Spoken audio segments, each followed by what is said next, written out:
Cookie, I was talking to myself this entire time. Are you fucking kidding me, Cookie? Are you freaking kidding me, Cookie? I was talking to myself this entire time. I'm molded. What the hell, mate? Oh my god. This is ass, Cookie. That's horrible. Hold on, there's something wrong with my hair. Hold on. Whoa. What is going on? Where's my head, Cookie? What the hell? There it is. Oh my god. Don't know what's going on. Wait, what happened to my beret? Oh, there it is. Okay, Cookie. That was crazy. I don't know what happened there. I don't know. The back of my head just freaking disappeared. Oh my god. That is not... Oh my... I spoiled my entire presentation. Oh my god, Cookie. Hold on. Hold on. Oh my god. How could this happen to me? Wow, that's crazy. That's insane. Hold on. Let's go back to the beginning. There's like 70 plus slides in here, Cookie. Hold on. Hold on! Okay, there we go. Hello! You saw nothing! A NASA low tier. Look, my budget wasn't that high, okay, Cookie? My budget was not very high. Hello, everyone. How are you, Cookie? How are you? Thank you so much for the soup! Composure! Shaman! Need some ibuprofen? Do I? I kind of have a headache. It's been so hectic. I've been working since like 9 in the morning, Cookie. Super! I've been working... Oh, BGM really... Okay, here. BGM down. I've been working since 9 in the morning to make sure everything is set up. Did you guys see the mahjong thing, Cookie? Are you guys excited, Cookie? Oh my gosh. So that was the event that I was kind of planning. It was my terrible idea. And now I'm dragging a ton of people into it. Yes! Yeah! That was my idea months ago. Sakana liked it, so... There was that, Cookie. So, hopefully you guys can give us some support and participate if you can, Cookie. Yeah. I gave them all the jong. I'm glad you liked it. I'm very thankful for Pippa to agreeing to host with me. Yeah. Gen 2 plus Nitty versus Gen 4. Exactly, Cookie. I'm heavily invested in the aerospace sector for 2026. I'm excited for this presentation. So I'm not really going to give you any information that is relevant to modern day space travel or aerospace in terms of stocks. Finance bros, this is not your news network. I'm not going to give you anything worthwhile, Cookie, because we actually have to split this presentation into 3 parts. So today we will cover up until the end of the Gemini program, Cookie. You know, and then next week we will cover all of the Apollo program, and then the week after that we're going to lock in and cover all of the modern stuff that is more specific to, you know, everything we need to know for finance bros. If you are, you know, interested in modern day space travel, who is in the game and stuff like that. Very exciting stuff because Boeing just took a giant L recently, Cookie. Did you guys see that? They declared it a Class A disaster for Class A mishap or something from NASA. Yeah, Boeing took a fat L like literally yesterday, Cookie. So that's kind of fun. So I'm really excited for that as well. But we have to get a lot of the history from the beginnings of NASA in American space travel, Cookie. Yeah, RIP Starliner. So much money wasted, Cookie. Honestly, Yeah. How did they blow through all that money and do worse than SpaceX? I have no clue, Cookie. But we shall know. We will know soon. I will give that presentation in 2 weeks. But next week we will cover Apollo and all that good stuff. But this week we will. A lot of people know about the Apollo program, Cookie, but not a lot of people actually know about what came before. Our road to the moon was not just the Apollo program, it was Project Mercury and also Gemini. And people don't talk about it enough because it's a wonder, because the beginnings are actually quite interesting to me. I have a lot of fun learning about Mercury and Apollo. I'm surprised that people don't know that much about Mercury and Apollo. It's very, very interesting. I'm more of a type of person, Cookie, that is really, really... I love learning about the journey to get to where we are today, Cookie. Yes, absolutely goated. Interesting stuff. Like the very starts. We're just sending tin cans with people in it to the moon. Or to orbit. Like we were in no man's land, Cookie. Like, you know, so it's fun. It's fun, Cookie. So hopefully you guys will strap in, get some popcorn, get ready to learn, take some notes. If you're interested in that, Cookie, there will not be a quiz for this one, but there might be a quiz at the end of the 3 presentations. I will hold a Cookie quiz, and you will be graded, because there's a new quiz function on YouTube, and I'm going to abuse it, Cookie. I'm going to abuse it! Yes! So take notes if you will! Just I need a drink. Hold on, Cookie. I'm dying. I've been talking too much, Cookie. Hold on.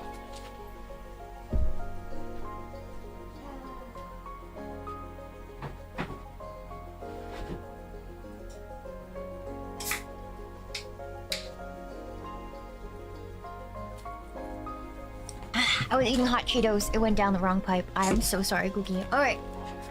But I'm back. Alright, perfect.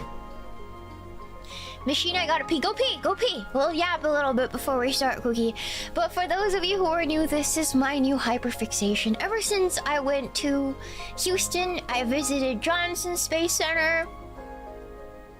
And it was honestly one of the best experiences I've ever had in a museum. And I've been to many, many, many good museums, Cookie. I've been to the Met, New York. I've been to Smithsonian in DC. I've been to a lot of awesome museums in my life. But even as small as the Johnson Space Center was, Cookie, the experience was so immersive and amazing and awe-inspiring.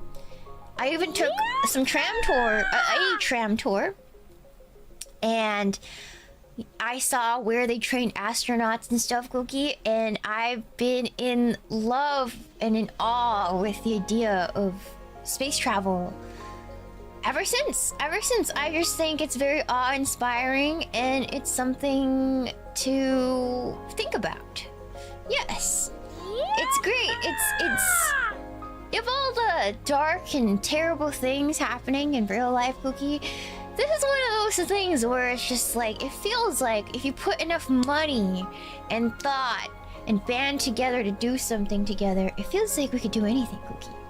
Yes, and I hope I can give you a little insy binsy fraction of that awe-inspiring feeling I got from today's presentation. Well, I don't think I'm going to completely succeed or anything, but I just really want to talk about it with you and see maybe some of you do share the same interest with me and are just excited to see me talk about something you really enjoy, Cookie. Yes, I'm sorry this presentation took really long. I was stuck on the idea of doing this in one shot. And I just couldn't do it. I just couldn't do it in one shot. I really agonized over this. And I wanted to put way too much information in it. And it just wasn't gonna go well, Cookie. Especially since it's been a very busy period for me, Cookie. I'm sure you guys can tell. It's been very busy. And I haven't really had the time to really focus in and just get this huge 300 slide presentation in one go. So I decided to stop stressing myself out and just cover what I could today, because we've been pushing the stream off for weeks and weeks, Cookie, and I don't want to push it off anymore. So better to just buckle in and jump into it, Cookie. Now, yeah, okay, yes. There's gonna be many points in this stream where I'm going to talk about some things that happened in history. Now, I know space travel and the politics around it are something that is very widely debated still to this day, and we still see effects of it up until now. I am not one to talk about the conspiracy theories, nor whether or not you think we did land on the moon or not. I'm very aware that there are a lot of people who don't think we landed on the moon. We're not going to discuss any of that today, Cookie. Yes, so I would like you to, if you want to be funny about it in chat, you're able to, Cookie. But don't expect any, like, actual discussion regarding that. I am not the conspiracy podcast today. We're only going to discuss what actually did happen and what the factual things, Cookie. Yes, Cookie. Well, factual, I guess some of you would think it's debatable, but no actual engagement in such conversations, Cookie. Yes. Alright. Anywho. Yeah, no moon cheese theory. No moon cheese theory. I don't think the moon would make a really good cheese, Cookie. All that dusty cheese. Ooh, I don't know. I don't know about that one. Do you believe in the moon? I do. I do believe in rocks in the sky. We, in fact, are a rock in the sky, Cookie. You know? Yeah. Thank you so much for the shupa, Christian Peterson. If you get a chance, if it comes to your town, you should go check out the Infinite, an IRL VR walkthrough experience of the ISS. It is mind-blowing. I want to see that. I will definitely go see it, Cookie. Thank you for the shupa. I saw a 1-to-1 replica of the ISS in person at the Johnson Space Center, which was one of the most fascinating things I've ever seen. They made a 1-to-1 replica at the Space Center to train astronauts. And it's huge! It's huge! It's way bigger than I thought it ever was. So, that was awesome. That was cool. Yes, Cookie. Thank you so much for a shoe, but tendies for breakfast. Fun fact, Texas is bigger than the moon. Yeah, I would believe it. Texas is pretty big, Cookie. Thank you so much for a shoe, but adore. Random fun NASA fact is partially thanks to NASA that super soakers are a thing, as they were invented by Lonnie Johnson, a NASA scientist. Lots of NASA scientists invented a lot of things, and a lot of the technologies that NASA has, you know, engineered, discovered, or whatever, or made, has long-term implications and applications for our lives now. Yes, Cookie. So yeah, a lot of things, including, but not limited to, the Super Soaker. Thank you so much for a $2 show of a master in history of NASA. NASA cute, the end. Yes, she is cute, Cookie. She is cute, but we're not talking about that NASA. We're not talking about that NASA. We're not talking about Dragon NASA. She is very cute though, Cookie. She is very cute. Thank you so much for the Shuba, Michael Fang. What test? For strapping Shiina to the rocket? No, a written test. Test if you guys were listening. Test if you guys were listening to my lecture, Cookie. Yes, yes. Yes, if you were also a fountain pen enthusiast, this is a good opportunity to use your new pen right now. Get your notebook out. Write down some interesting things that you learned today, or reflect on it, or something. It'll be fun. It'll be fun, Cookie. Thank you for the 12 months. I win the pirate. This is totally gonna inspire a NASA movie marathon. There's NASA movies? Maybe. Maybe, Cookie. Thank you for the shoe buds, me red. Is any of this gonna be on the test? Yes, it is. It is. It actually is, Cookie. It actually is at the end of the semester. Which is at the end of the 3 streams. I will be running a test, Cookie. Yes. A test. I want to see Interstellar. I've never seen Interstellar, and I heard it's an amazing movie. So I do want to see Interstellar. Maybe we can watch it together. Members only, maybe. Alright, Cookie, hold on.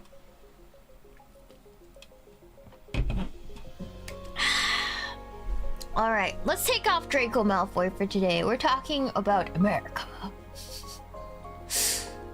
How do I get rid of Draco Malfoy? Hold on. There we go. No Draco Malfoy today, so you guys can see more Cookie.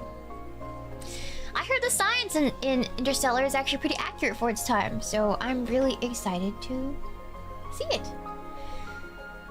Thank you so much for the Shuba. Argue another name. Boeing and Boing are too similar. Agreed. One's a win and one's a W and one's an L.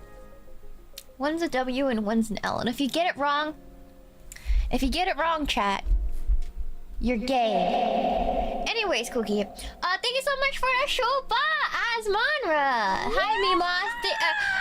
Good job with the 30 matchmaking. Rooting for Malice, Nitty, and Rie. Looking forward to hearing about NASA. Must be nice. No, knowing people appreciate all of your hard work showing the stars. Love you, Shiina. Thank you, Asmanra. That's very, very sweet, Cookie.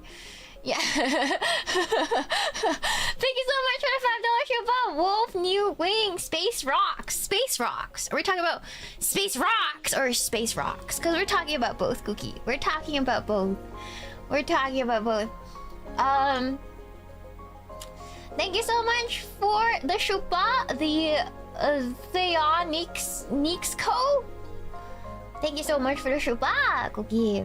The history of this era is extremely dense. There are many facets to it, even just concerning the US side, so no apologies needed.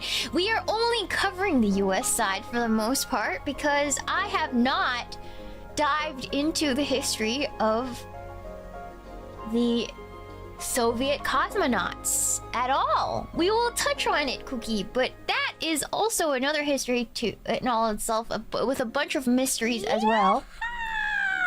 So we're only covering the US POV. This is more like American spaceflight history, Cookie.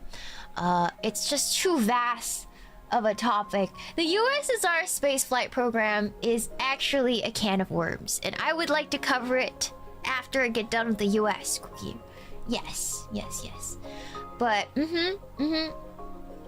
hopefully we can cover it after America, Cookie, because I think the Soviet space program is also very, very interesting, Cookie. Yes. It's also largely secret, so we don't know a lot of things about it still. We only know what's public, and that's not actually a lot, Cookie. It's lots of scary things, Cookie. Lots of scary things. Yes, Cookie. Alright. Thanks so much for Shuba. See Shades, yep. Do you have a favorite planet or a planet you're interested in learning about? It doesn't have to be in our solar system. I remember when I was a kid back in 2000, like a young person in like 2005, they found a planet with water on it. I forgot what it was called, in another solar system. And I was really interested in that one, but I haven't found any articles about it since, Cookie. Yes. Forgot what it was called. I know I read it in a newsletter somewhere. Yeah, Yeah, in 2005, they found another planet with water on it, and that made me so interested, Cookie. Yes, on the exoplanets, Cookie. Yeah, was it Kepler? I don't think it was Kepler. Was it Kepler? I don't know, Cookie. But I am personally interested about all the planets with water on it that they find. I want to know if there's life. And by life, I mean just even bacteria is something, Cookie. I want to know. I want to know what it's like, Cookie. Maybe it's Kepler? Maybe? Yeah. Maybe it was Titan. Titan sounds very familiar, Cookie. Yes. My credentials. Autism. I don't have any credentials other than I'm an enthusiast. I might get things wrong. Please don't get mad at me, Cookie. I also I was the only one of only 5 people who passed my astronomy class in a class of 60. I was only one of 5 people to understand the motion of planets and interstellar stellar astronomy. 1 of 5 out of 60 students to pass the class, Cookie. So there's that. Hard class, lots of math. You know, when I said I was bad at math, I only meant math. Once you take me to a science class, like a physics class, I can do it. It makes sense. But the moment you put me into a normal math class where it's all just numbers and no real life applications, it's over for me. It doesn't make any sense. I can't even count to 10, Cookie. Yeah, I don't know why my brain is wired the way it does. Why it is, I will fail every math class and ace every physics class. I don't understand, Cookie. I don't get it. But it is what it is.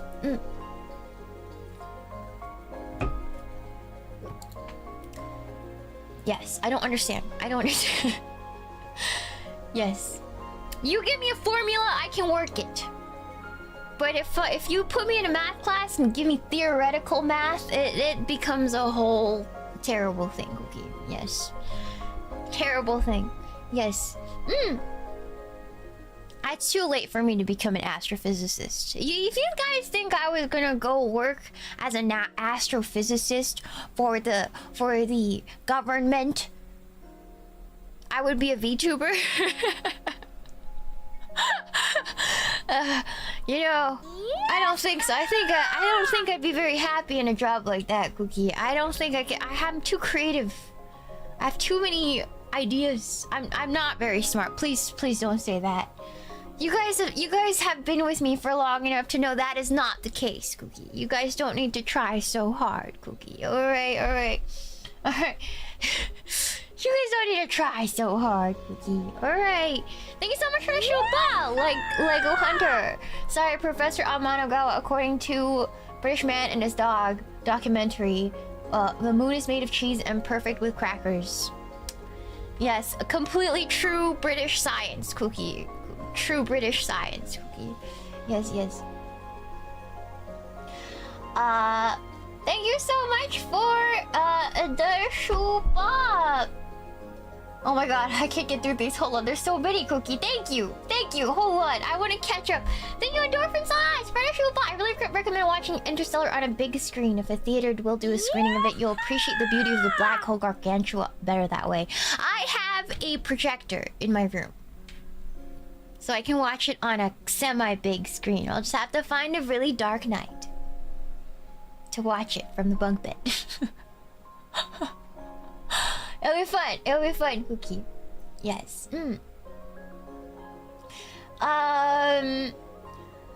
Yes. Thank you so much for the suggestion, Cookie. That's very sweet. Thank you so much for the show, Basho Tabi-kun. It's a beautiful day.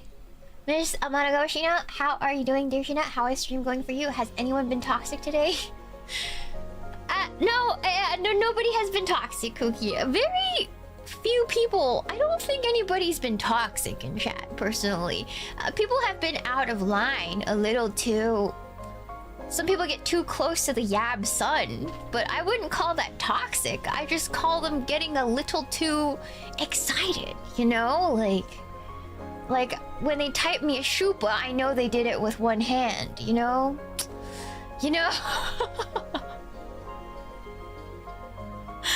I don't want to feel that through the shupa, you know? You know what I mean? You know what I'm trying to get at, Cookie? Yeah, anyways, thank you so much for the shupa! Wesoa! Thank you for the $10 shupa! For NASA movies, I recommend The Right Stuff, Apollo 13, and to a lesser extent, Space Camp. Alright, I'll keep that in mind. I know there's a lot of good space movies, Cookie. Alright. Thank you for the shupa, Biwamasha, Cookie. Lockheed Martin for the win. You should look into Johnny Kim if you hadn't had the chance. One of the recent astronauts that went up to the ISA. There's so much going on right now because we have a new moon program. So, in the US, which is kind of a hot mess. If you're gonna ask my opinion on what I think about the Artemis program, am I excited for it? Yes. But was it everything I ever wanted? Absolutely not. Absolutely not. But, you know, it is what we're getting, Cookie.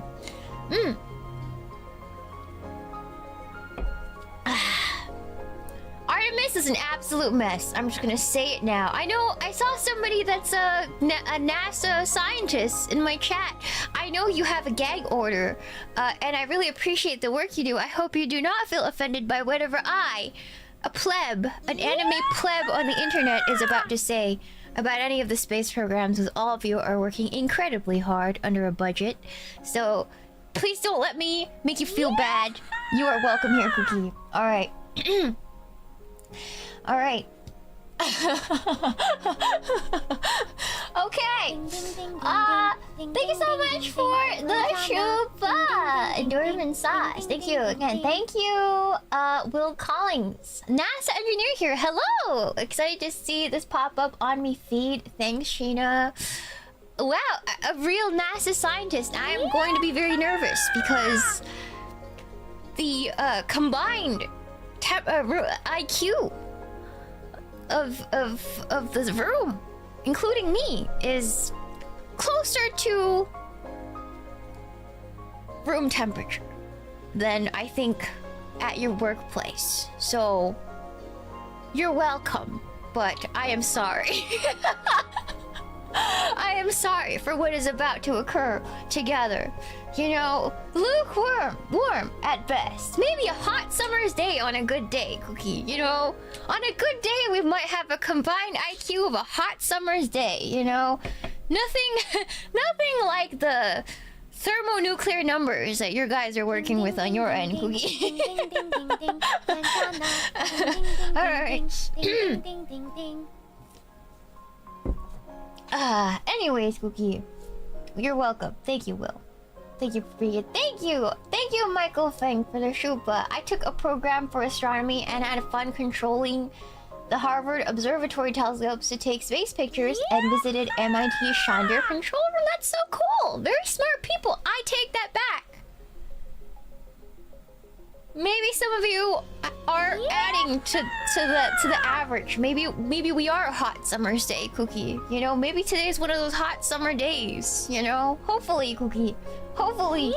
Have you guys ever been to an observatory? I've been to one, and it was amazing. It was amazing.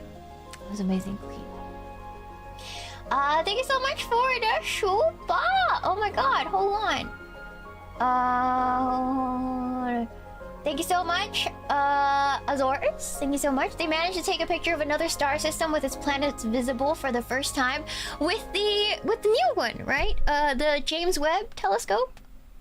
The story of the James Webb Telescope is inspiring because people, it's just a story of perseverance and engineering and people believing in a vision and then executing it through delays, a lot of issues. Just so many has happened. So many things have happened since the idea of the James Webb Telescope was even founded back in like the early 2000s, I believe.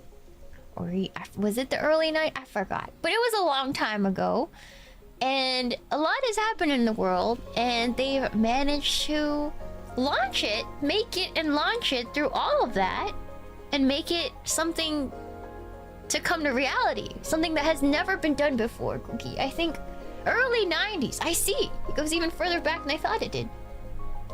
Many bumps, and it's in space now. So I think it's one of the more inspiring stories. It's a marvel of engineering, truly, Cookie. It looks crazy.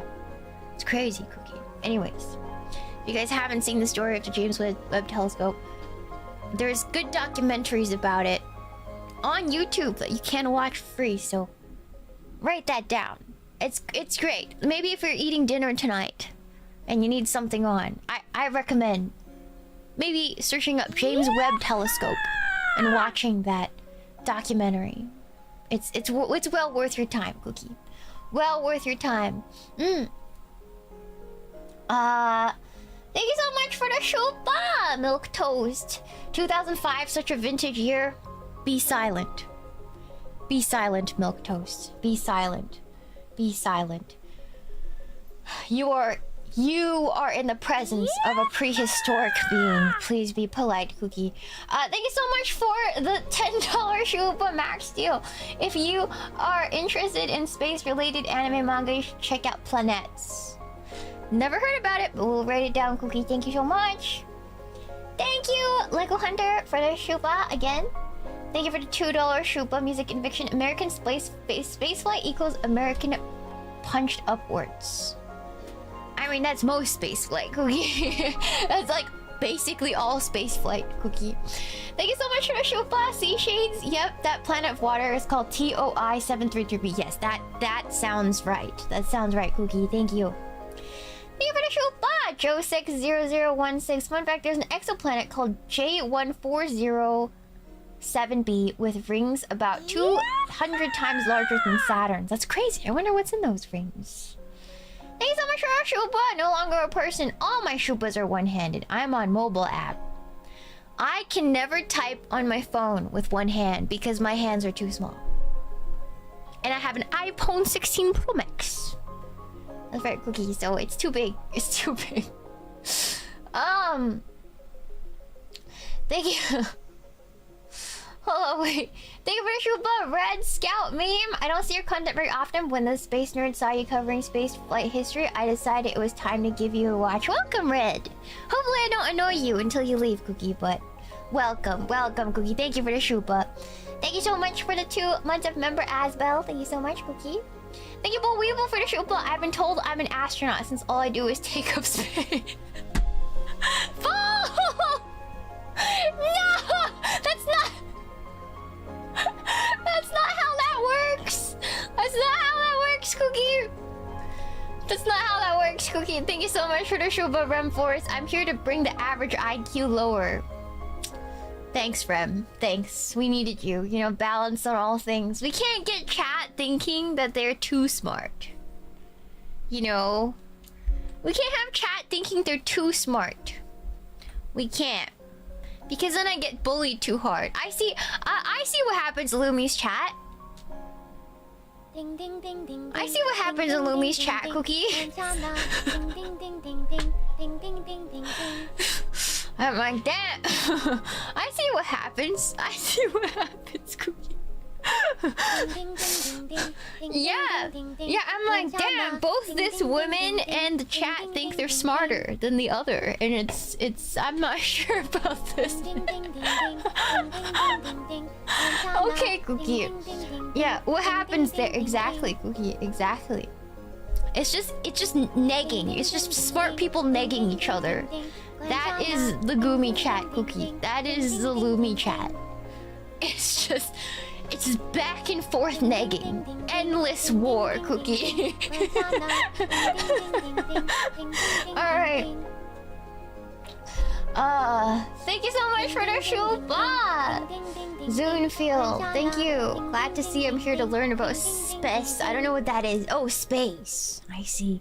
Thank you so much for the Shuba, Jackal. As a kid who grew up in Alabama, I got to go to space camp in Huntsville when I was a kid. Honestly, one of the sickest trips of my life. What is space camp, Cookie? What is space camp? Oh, sorry. For those of you who are new, I am Asian. I'm Chinese. Our parents would never waste money to send us to a thing called space camp. We were going to math camp. To Chinese class. It's a camp for kids that love space. If you told my Asian parents that you love space, they're not gonna send you to space camp. They're gonna laugh at you and say, back to the books for you. You're gonna be stuck in math class, remedial math classes all summer, Cookie.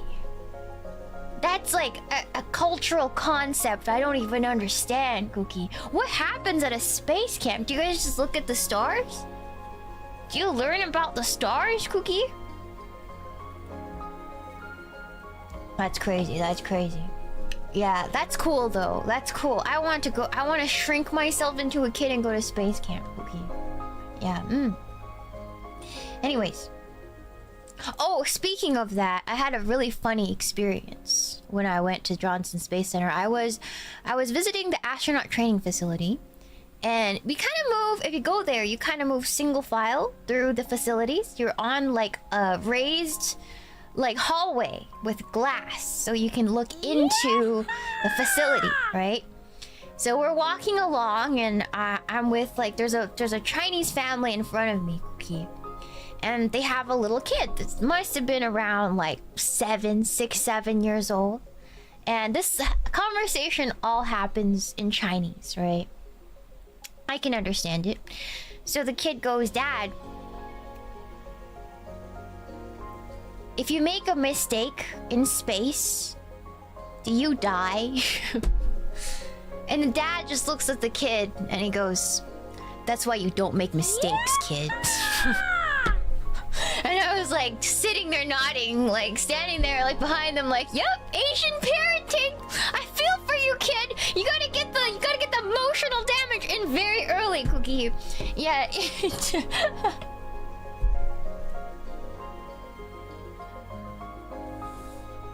You're gonna put the fear of God in that kid early, Cookie. That's why you don't mess up. I was chuckling to myself on the tram back. Yes. Got to put a fear of God in them early, Cookie. Plant the seed early, you know? I might have met the future astronaut, you know? Who knows, Cookie? Thank you so much for the Shupa, Stephen Theo. Hold on. Good luck with your presentation. I hope you'll pass your test. I hope you will too, Cookie. Thank you so much for the Shupa, Robot Legs. It's all also a space rocket engineer. Excited for the presentation. Are you a space rocket engineer? Some of you are actually smart people. What are you doing here? That's so cool. That's so cool. What are you doing here? That's crazy. That's crazy. Actually a rocket engineer, Cookie. Insane. Thank you so much for a Shuba, Alma the Wizard. It's my birthday. Happy birthday, Cookie. I'm gonna have to go. You should go eat cake and have a nice dinner, you know? Thank you for the Shuba, Cookie. Happy birthday. Moojum, thank you for the Shuba. I remember taking astronomy elective back in college and got to schedule a telescope picture of 2 galaxies. The mice that are colliding. Interesting. That's so cool. Thank you so much for a Shuba, Blue Doom Actual. There's actually a really good Spaceflight song called Fire in the Sky. It's really good. What kind of genre is it though, Cookie? Thank you, Blue Doom Actual. Thank you for the Shuba. There's a good Spaceflight song called... I already read that. Hold on. The Codfather. Thank you so much for the Shuba. Good morning, Shiina. Seeing you live reminds me I need to be up and work in 5 hours. Have a wonderful stream. Go to bed. The stream is gonna stay up, Cookie. So don't worry about it. Go to bed. Get some rest. Have some content while you're working, Cookie. Thank you, Bald Blada. Thank you so much for the Shubla. Huntsville, Alabama mentioned. Where the real space engineering happens. I don't know anything about Alabama. I'm not gonna lie to you, Cookie. Thank you so much for the Shubla, Jackal. Basically, it's summer camp where kids can go learn about space and do actual tasks and trials that astronauts do. That's so cool. Do you guys like work out like astronauts and eat like super healthy and like do math? That's so cool. Thank you so much for our Shuba, Andrew Taz. I want a Shad B Shapche walk. What's that? What's that? Cookie. A spacewalk? Sad B spacewalk. It's just him tethered to the spacecraft, just floating like an idiot. Mommy, no! Like a balloon. It just looks like a balloon, Cookie. Thank you so much for the Shuba Clown Piece. Satellite engineer reporting in, excited for the presentation. That you guys actually have cool jobs. Like, what the hell? Why are you guys here, Cookie? Thank you so much for the Shuba, Matt Larson. Are we really just living on a really big sad beat? Maybe. That'd be great, Cookie. Yes, that'd be great. Okay, thank you so much for the 5 months, member. White Jane Can. Thank you so much, Cookie. It will be on a test eventually. I'll give you guys a test. I'll make a test. I'm not a space engineer. I wish I was something that cool, Cookie. I don't think I'd be a VTuber if I was a space engineer. Anywho. Okay, so let's get this show on the road, Cookie. So let's start. So the space race, or we gotta start right at the end of World War II. That's how far back it goes. If you guys wonder when the Cold War started, it started literally at the end of World War II in 1945. Yeah, it literally just led straight into it. You know, the Axis surrenders, you know, and straight into the Cold War. Yes, there was no like intermediate time.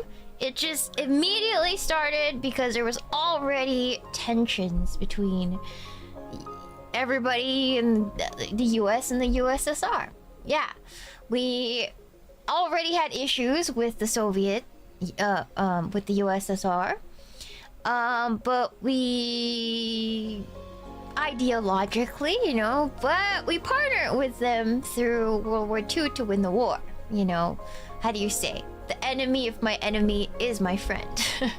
And that carried us all through World War II, but at the end, things are getting a little spicy, you know, Googie? Things are getting a little spicy.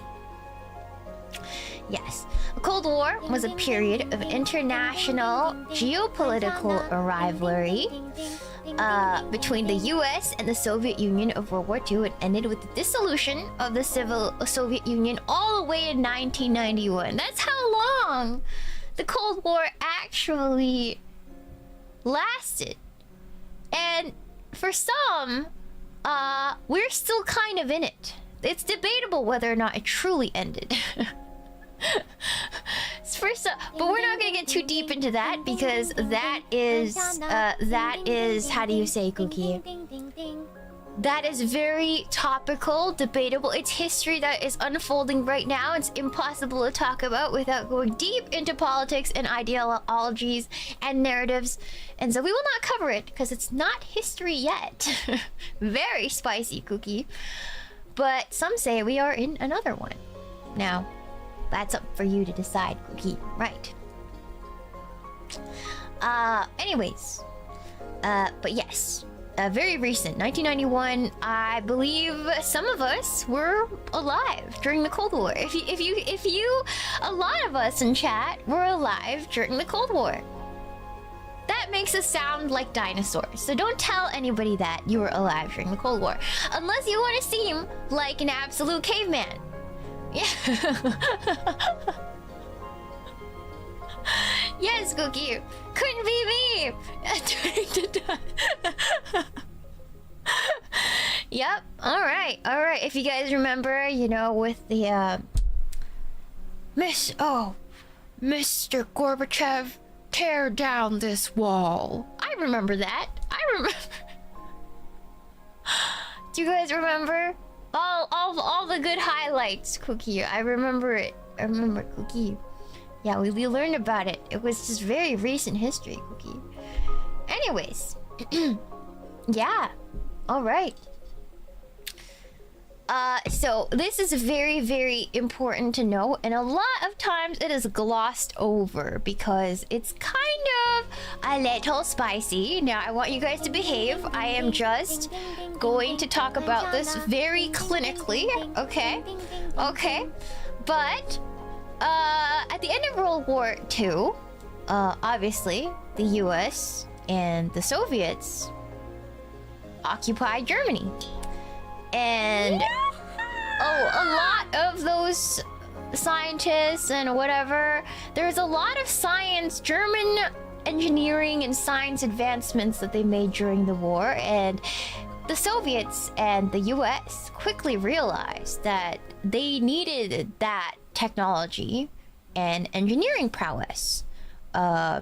So what the CIA did was launch Operation Paperclip, in which it was a secret US intelligence program in which more than 1,600 German scientists, engineers, and technicians were employed in the US government following World War II. Now, at the time, this was top secret because imagine if you were a normal citizen and you were like, yeah, we won the war against evil, evil is vanquished, you know, all that.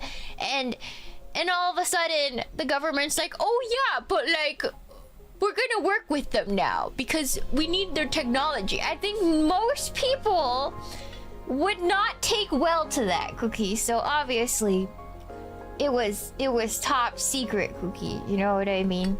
Yes. Yeah. It would not go over well. You can imagine, Cookie. But the most, and a lot of people were, a lot of Germans were recruited for, you know, their knowledge and expertise and stuff during this time, Cookie. Yes. Yes. But the most important person you guys really need to know about in terms of American rocket science and engineering was Werner von Braun. He was the rocket engineer responsible for Germany's V2 rocket during World War II. You guys hear, if you guys, any World War II nerds in my chat, Cookie, you guys hear a lot about Germany's V2 rocket. Amazing technology, Cookie. Could not be beat. Truly. Yes, yes. V2 rocket. Yes. World War II nerds. You guys know what I mean.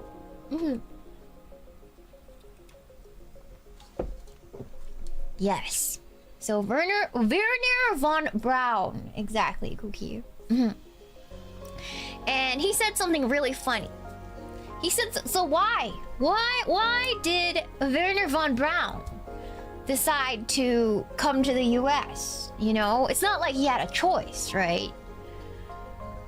He said, and I quote, "We despise the French. We are mortally afraid of the Soviets. We do not believe the British can afford us." So that leaves the Americans, Cookie.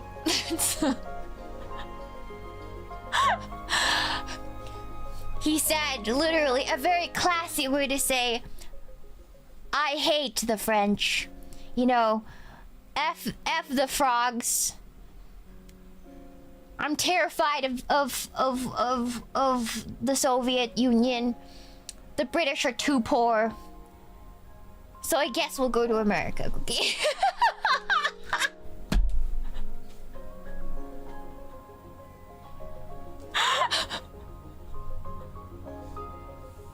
And I'm like, okay.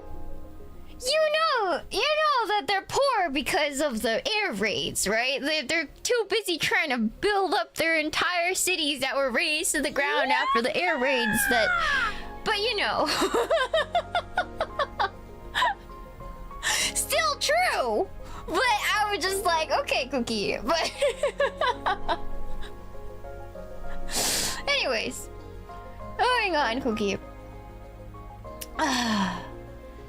So, a critical year for us is the year 1957. Because in 1957, Cookie, Sputnik was launched by the Soviets. Soviet Union. Now, it was really just a ball with some antenna sticking out of it. It could only beep, but it was the first time that anything was launched into space, Cookie. Right?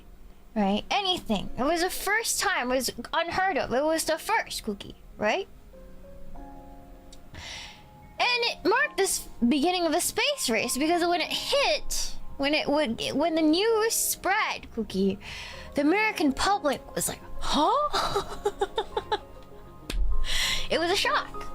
It was a shock. Imagine being an American. You're just, it was right after the war. You're gobbling up you're living in your win, right? You've won the war. You're like, yeah, America's the best. Yeah, frick yeah. I'm gonna chug this American Kool-Aid. Caw-caw! Like, you know, America, harmonica sounds, and all of a sudden, Sputnik goes up. Everybody's like shocked. Everybody's like, what the hell, man? You know, Cookie, like, well, what happened? I thought America was the best.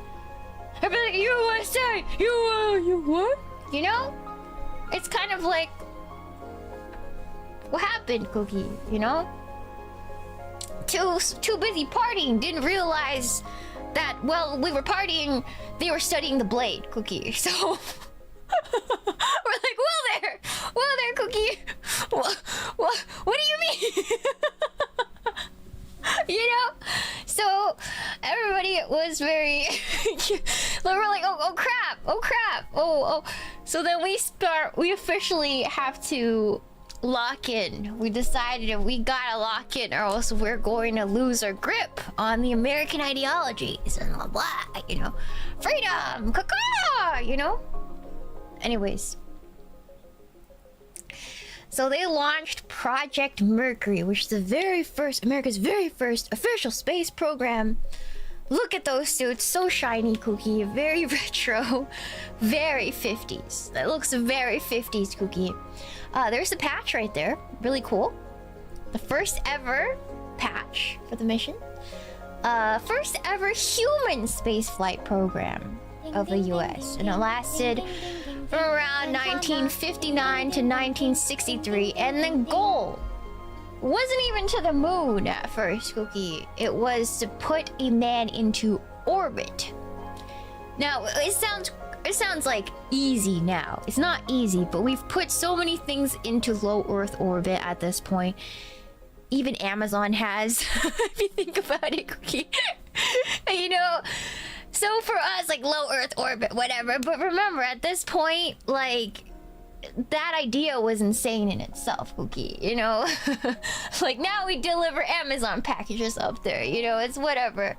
Yeah, but before it was crazy. It was crazy. It was the idea of sending anything up there was just like novel at this time, Cookie. Even Katy Perry's been in orbit. Exactly. If you're rich enough, you can go into orbit. You don't even need to be an astronaut. I see a lot of videos on YouTube now of people calling themselves astronauts just because they paid enough money to go into space, Cookie. There's just like rich ladies who pay money to go into space. Like, I am fulfilling my dream of being an astronaut.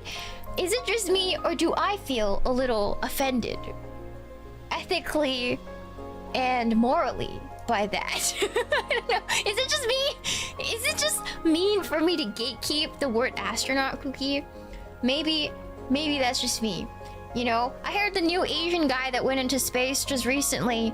He's like a marine, an astronaut, an astrophysicist, or whatever, like valedictorian, like literally the model Asian child, like the mythical Asian kid that your parents want you to be if you're Asian.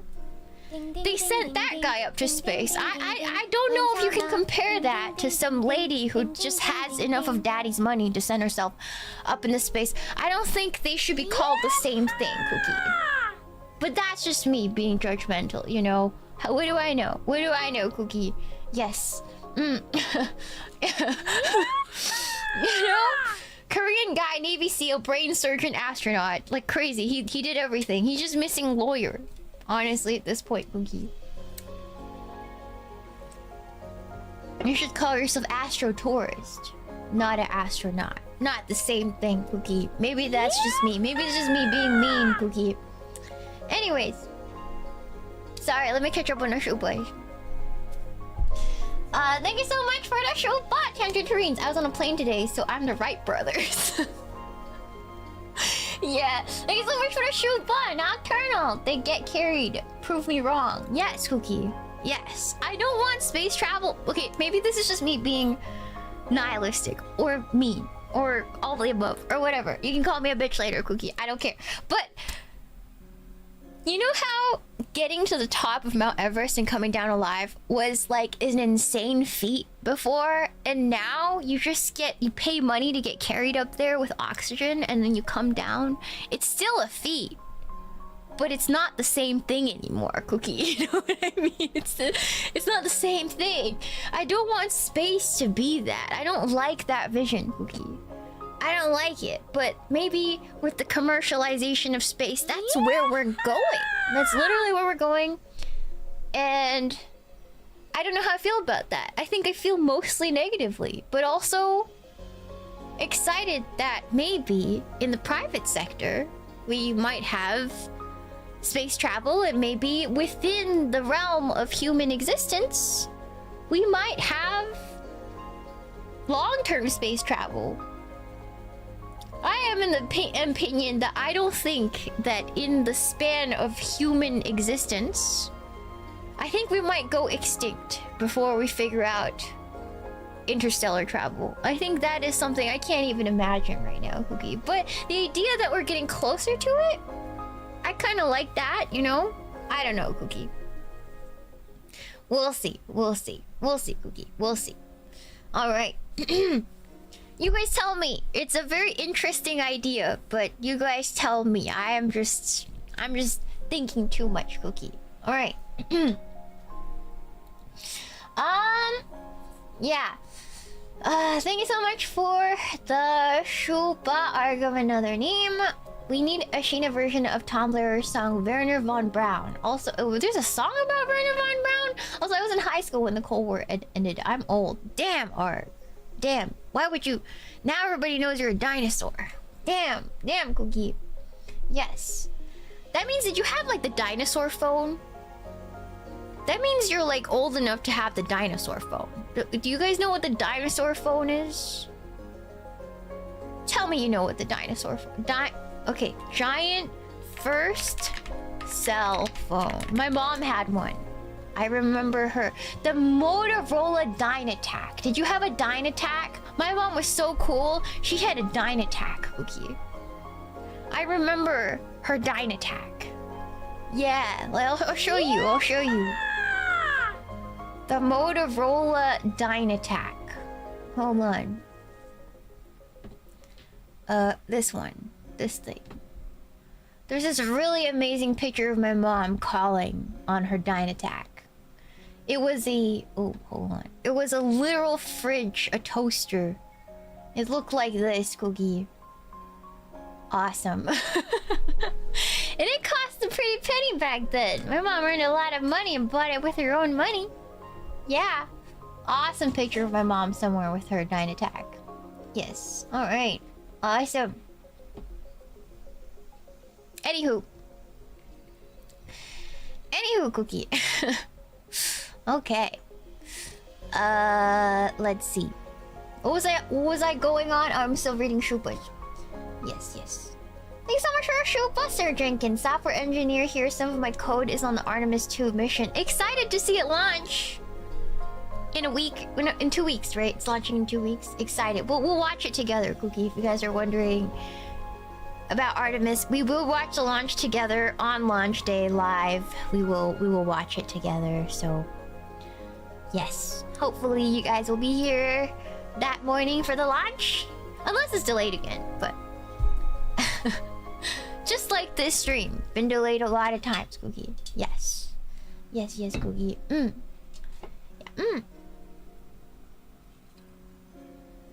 I really want to go to the Kennedy Space Center so bad. I've seen the Johnson one. Now I want to see the Kennedy one so bad, but I don't have an excuse to go to Florida yet. So maybe one of these days. Yeah. But that's cool. Thank you for the Shupa. That's so cool. Your code is on the Artemis 2 mission. It's awesome. Some of you are doing amazing things out there. That warms my heart.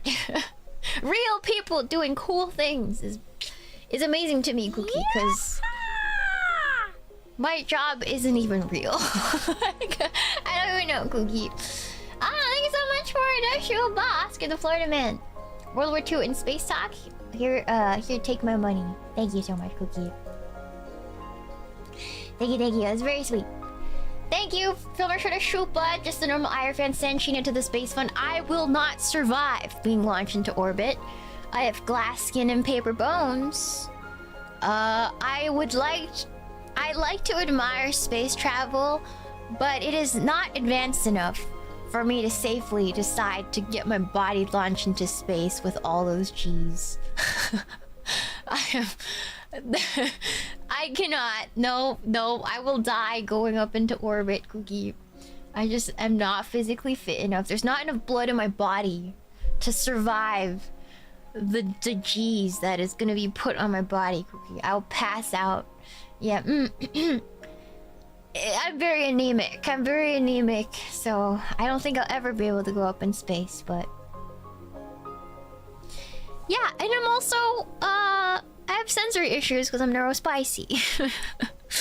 It'll be a nightmare for me. If I get overstimulated in space, there is nowhere to run, Cookie. Okay, I think I'm fine just observing, personally. Yes, but thank you for the Shuba. Just a not normal Irie fan. Thank you. Thank you, Nocturnal. Thank you so much for the Shuba. Thank you so much for the Shuba Lego Hunter. Not the mythical cousin that my parents compared to. The one who has 20-year-old work experience when he was 4. Yeah, that's the new Korean astronaut guy, Cookie. Yeah. Thank you for the Shuba, Fugu Barakun. Can we do a watch along with the right stuff? I don't know what that is. Maybe, Cookie. Maybe. Never say never. Thank you so much for the Shuba, Matus Felipe Cota. If you want to see how hard pilots had re-entry a space flight simulator, it simulates all of NASA's spacecrafts up to Apollo and the lunar module. Yeah, I've seen the real capsules from the Gemini project and also some of Project Mercury stuff as well. Because it was the actual capsules were at the Johnson Space Center, and there will be pictures of that. So you guys will see. It's really cool. It's really cool, Cookie. But if you see it, you do not want to become an astronaut. It is cramped and horrible in there, Cookie. Yes. Thank you so much for the show, Bob, Rogue Admiral. I went to the Kennedy Space Center as a kid. I was too young to appreciate it. I was just mad because I didn't promise Disney World before we left. Well, you know better now, Cookie. You know better now. Now you're completely literate and have more interesting hobbies than looking at a cartoon mouse go, oh-ho, oh-ho, and ruin your childhood dreams. You have better dreams now. You're better off, Cookie. That is growth. That is growth, Cookie. Okay. Okay. Alright. Hold on. Ding ding ding ding ding ding ding ding ding ding. Ding ding ding ding ding. Thank you so much for the 23 months of members, Progmistro. See you sometime, Space Cowgirl. Thank you, Cookie. Yes. Thank you so much for the Shupa. Or another name. In space, no one can hear you, Stim. Except for all the other people that will have to pay to be on this. Imagine paying millions of dollars to be sent into space with me, an autist, and I have a breakdown mid-flight, mid-orbit.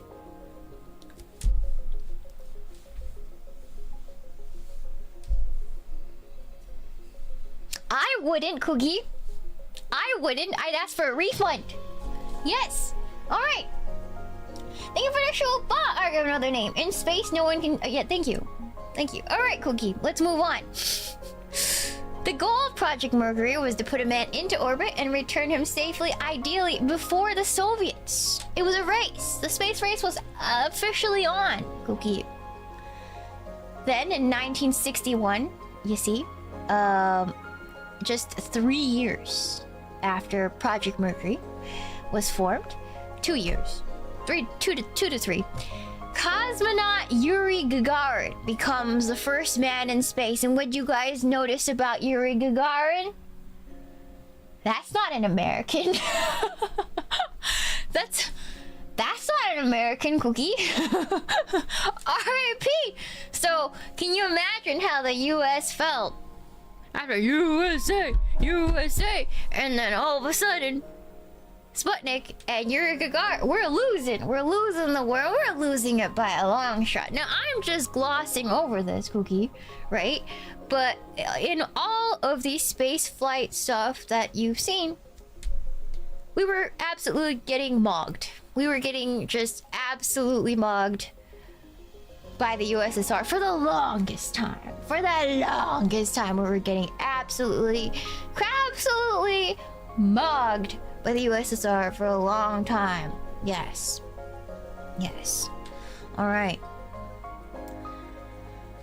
Weeks later, the US launches its first astronaut, Alan Shepard, aboard the Mercury Redstone Freedom 7. And I've seen this. I do believe this is the one that's displayed at the Space Center I went to. Alan Shepard becomes the US's first astronaut. And this is what the capsule looks like. So this picture doesn't really give you a sense of the scale of this thing. It's actually hung on the ceiling of... It's so small that it's just like hanging on the ceiling. I remember seeing it of like an exhibit, and you can almost miss it. Like if you don't look up, like I don't in video games, Cookie. If you don't look up, you can just miss this. It's so tiny, right? But if you go to the Johnson Space Center and you go, I believe it's on the right side. There's an exhibit for Project Mercury and Gemini. Don't forget to look up, because if you look up,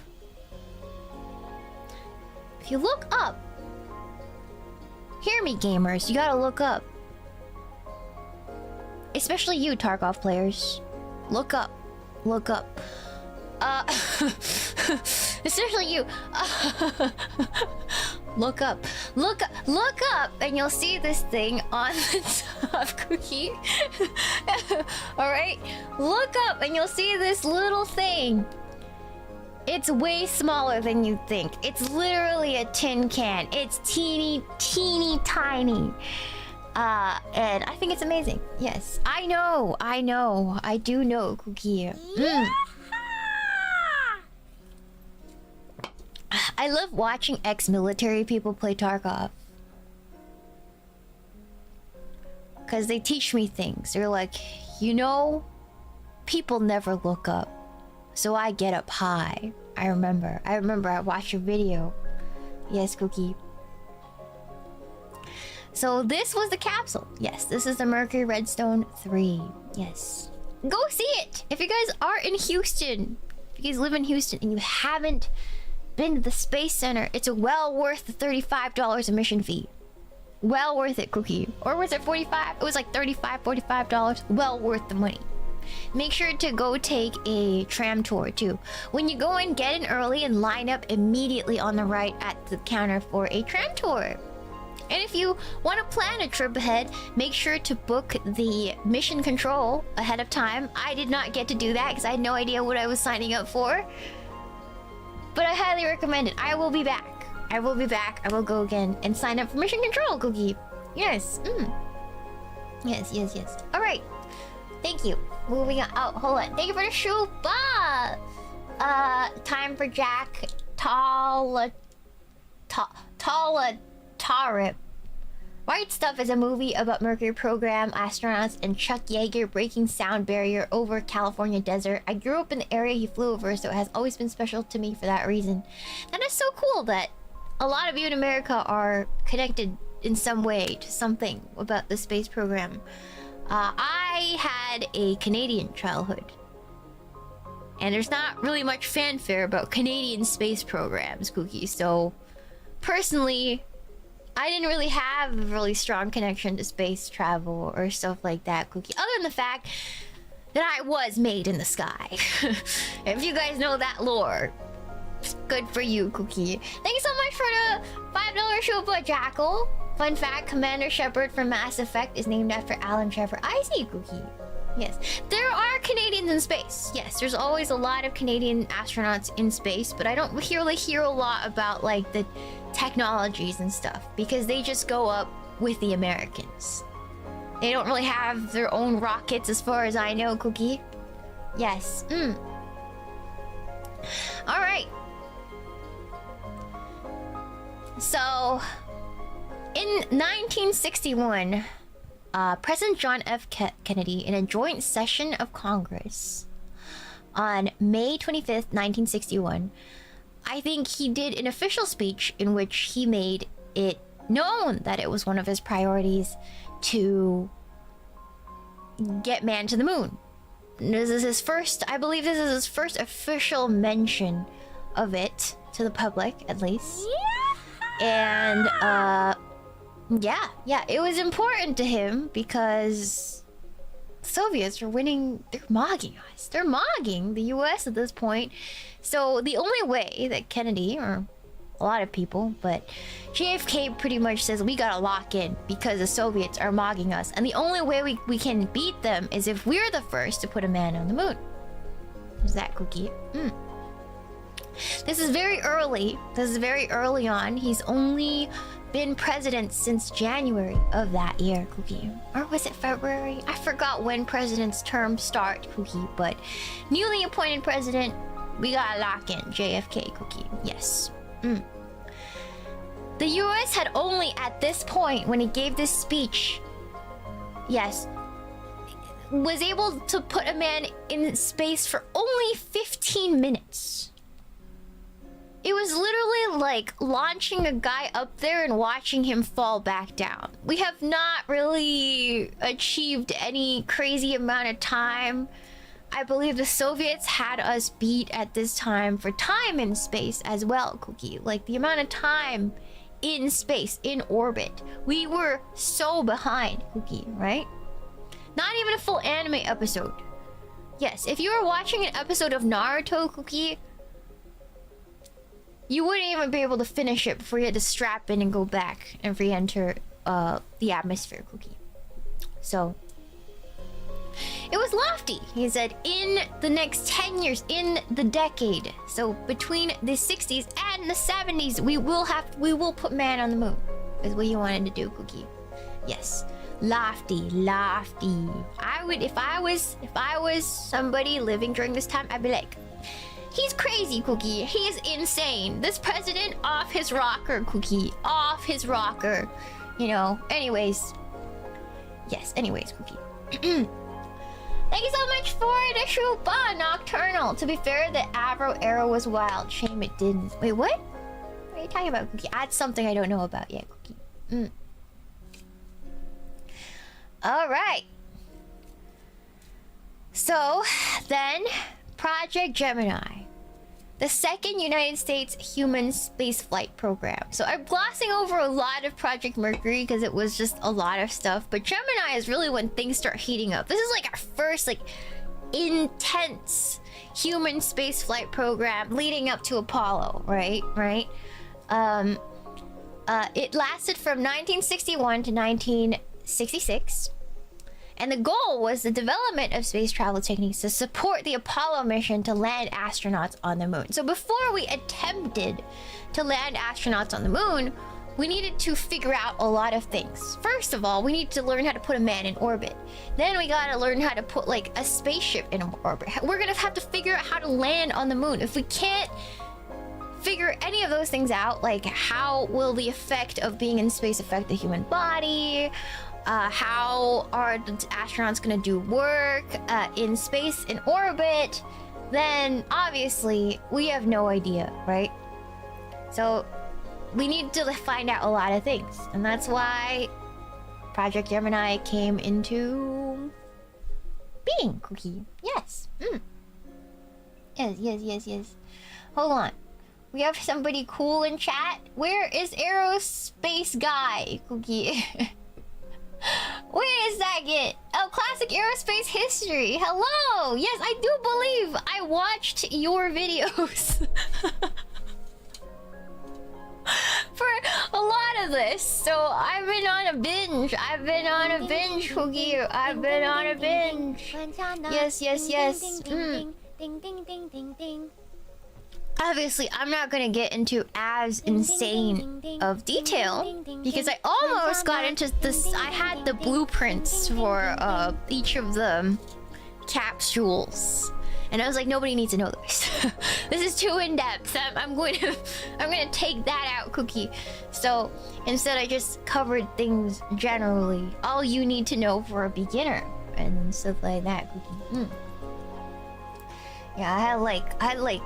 Not blueprints, but like, you know, specifications. I mean, nobody needs to know that. Alright. Thank you so much. Post it. No. It's okay. Yeah, it's in my notebook though. It's in my notebook, Cookie. Alright. So the Gemini capsule, I do believe I've seen one. I think there's one of these also at the Johnson Space Center.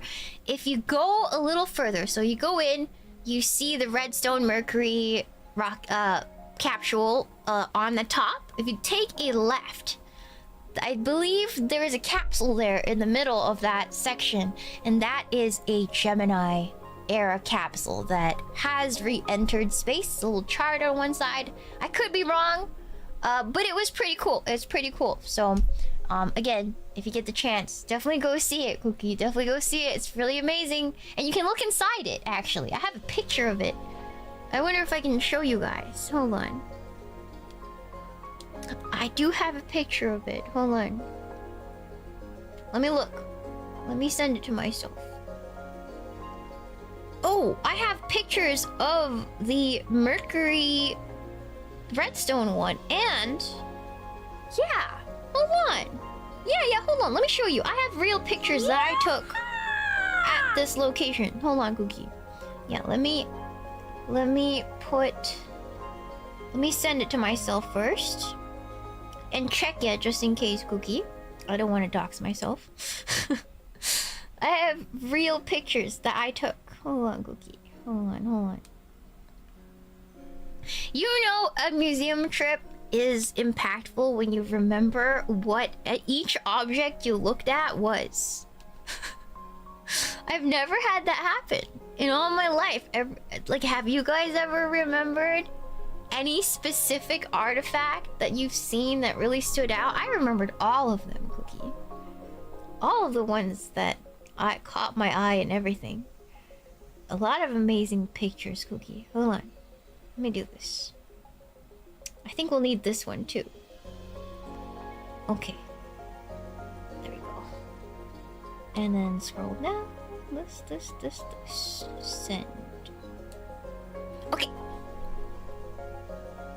Okay, maybe I can't show the other one, but okay, hold on. Okay, give me 1 second, Cookie. I'm sorry if I get really quiet. I'm getting pictures. It just takes a little bit for me to check live. Hold on. And make sure I don't yabba dabba doo. Make sure I don't yabba dabba doo. Let's see. Okay, so yeah, here. Okay, here's the Mercury Redstone. Save image. Weird angle I took it at, but hold on. Okay, there it is. This is the real picture I took at the Space Center. Beautiful, ain't it? Yeah. It's hanging up. I took it this way, but it's hanging up on the ceiling. I'm looking up. And yeah, pretty, isn't it? Yeah, and they put a fake guy in there. It's teeny tiny. You guys see the scale of it a little better, right? It's teeny tiny. Like it's actually so claustrophobic. I bet your fridge can fit you better than this thing does, Cookie. Right? Yeah. So that's pretty cool. Fits one dude, right? And then let's see. And then I also saw the Gemini. The Gemini module in this. Let me save this picture. Hold on 1 second. I have two pictures for you today. Not just one, but two. Let me check to see if I didn't dox my entire self. Okay, no, I didn't. Okay, cool. How about this? Also, did not dox my entire self. Okay, awesome. Save image. Awesome. Okay. Yeah. Alright, okay. So, I have this.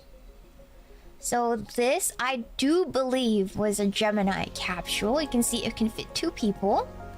And I didn't take a picture of the other side, but it was all charred and stuff from re-entry. And you can actually look inside of it, like really deep inside of it. And this is what it looked like. You can see there's a fake astronaut in there. Awesome. Oh, that's Apollo? Oh, it's Apollo. Okay, it's Apollo. Never mind. It's Apollo. It's an Apollo capsule. Yeah, I didn't. Yeah, it's an Apollo command module. I see. Okay, yes. But it's cool.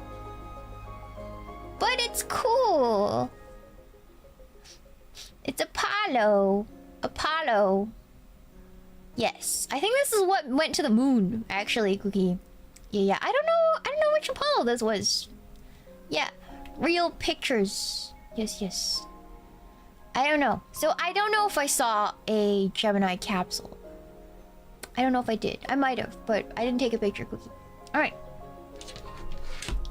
Awesome. That's crazy. You guys can tell. That's crazy. Thank you so much for the show. Bye, Divya and Drake. I would legit sit here and watch you yap on about detailed specifications for 6 hours. I will not today because we're already like almost 2 hours into this thing, and we're not even halfway through my slides. We're nowhere. We are cooked. We are cooked, Cookie. All right. But thank you for your attention. I really appreciate it. Okay. So the Gemini capsule, as you guys can see, different than this. Oh, not that. I already took it out, but different than the other capsule. It can fit 2 astronauts instead of just 1 in the Mercury capsule. That was a big difference, as you guys can see. You can see inside of it right here. 1 seat, 2 seat, teeny tiny, so cramped. Jesus Christ! Like, where do they put their legs? Insane. Anyways, the reason why it's so cramped is because I didn't go into it, but a rocket has stages. It has stages, Cookie. All of this has to fit on top of the actual rocket. A lot of people think rocket ships is the whole thing, but no, the rocket is just a rocket. You can't go in it. That is only filled with propellants and fuel. And at the top is the capsule, and that is where the astronauts actually are, Cookie. Yes. And in the Apollo, I believe they were launched on the Saturn V. What's Saturn V? What's V, Cookie? It was in 3 stages, I believe. 3 stages? 4? Yeah. So there would be a big rocket, first initial stage, and then the second stage. Yes. 5. Yes. There's like different stages, and they break off as it gets higher in the atmosphere. Yes, because you need more boost to get our astronauts into space, Cookie. So if you guys are completely new to space travel, astronauts typically are only in the capsule part at the very top of the rocket. They don't get access to the rest of the rocket. That's how you get literally cooked into coal. So yeah, very claustrophobic, Cookie. That's how you explode. Yes, that's how you explode. Yes, Cookie. Alright. The 1962. This is a year after he gives his first mention of space travel to the public and Congress. A year after, he gives this really inspiring speech, which I think it's very famous because it's very inspiring. Like, I wish that speeches these days had this sort of gravitas to them. But if you guys know this one's like, we choose to go to the moon not because it is easy, but because it is hard. Like, really inspiring speech. And we're going to actually watch it today, Cookie. To be fair, he did not write the speech. Presidents usually have people write their speeches, which makes me wonder what's happening now. You know what I mean, Cookie? What happened? What happened? Where's our great speech writers, Cookie? Anyways, you know, it's like, what's happening? Where's our great speech writers? I'm wondering. I've yet to hear another inspiring speech like this in modern times. All right, maybe they're asking ChatGPT to write it, Cookie. You know, Cookie. Anyways, where have the writers gone? Because I would like to hear a speech like this in my lifetime. I haven't felt inspired in years, Cookie. In all my life, at the very least, Cookie. Yes. Let's open it. Let's open this. Let me do this. Let me. Can I access it? Hold on. Give me 1 second. Wait, let me find it. I have the link, but I don't have. Let me.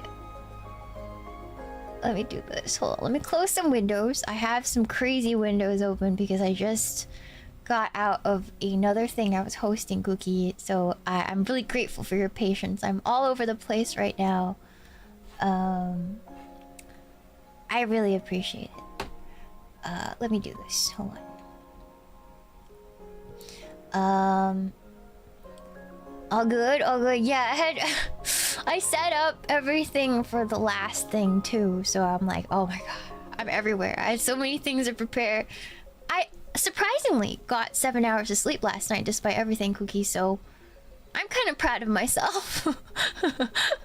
I got 7 hours of sleep, so can't be too upset about that. Hold on, Cookie. Oh, let's go. Yeah, that's what I'm saying. Right. Okay, let me get to the JFK speech. You guys have to watch it. I think if you guys remember this speech, and if you guys do go to the Johnson Space Center, they're showing a movie that is narrated by Tom Hanks. You have to watch it. I believe it's called Moonwalkers. And it comes free with the admission. So definitely, I would save it for the very end. So after you saw everything, you go on your tram trip, you come back, and the very last thing you do, you go see Moonwalkers. And you'll hear this speech, but you have never heard the speech the way it is presented. So I highly recommend you guys go see it. It made me tear up a little. It was great. It was great, Cookie. Obviously, this is not going to have the same effect. We're just watching a YouTube video. But I do hope that it inspires you. Okay, hold on, Cookie. Let me close this. Let me set it up real quick. Actually, no. Let me do this. Let me do this. Oh. If I were to say, my fellow citizens. Okay, hold on. Not yet. Not yet, President Kennedy. Not yet. Alright. I think you guys can see. Alright, awesome. I'm gonna turn off our... we're gonna turn off our BGM. And then we're gonna turn up the capture so you guys can hear him. Alright, awesome. Ready? If I were to say, my fellow citizens, that we shall send to the moon 240,000 miles away from the control station in Houston, a giant rocket more than 300 feet tall, the length of this football field, made of new metal alloys, some of which have not yet been invented, capable of standing heat and stresses several times more than have ever been experienced, fitted together with a precision better than the finest watch, carrying all the equipment needed for propulsion, guidance, control, communications, food, and survival, on an untried mission to an unknown celestial body, and then return it safely to Earth, re-entering the atmosphere at speeds of over 25,000 miles per hour, causing heat about half that on the temperature of the sun, almost as hot as it is here today, and do all this, and do all this, and do it right, and do it first before this decade is out, then we must be bold. The delivery too, like the delivery is an art. I just want to say the way he delivered those lines. If you just read the speech, no good speechwriter can move the hearts of the public, Cookie. It is an art in itself to be able to move the public like that, Cookie. I just want to say.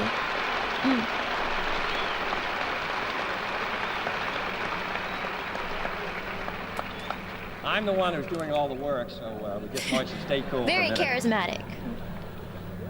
However, I think we're going to do it. And I think that we must pay what needs to be paid. I don't think we ought to waste any money, but I think we ought to do the job. And this will be done in the decade of the 60s. It may be done while some of you are still here at school at this college and university. It will be done during the terms of office of some of the people who sit here on this platform. But it will be done. And it will be done before the end of this decade. And I am delighted that this university is playing a part in putting a man on the moon as part of a great national effort of the United States of America.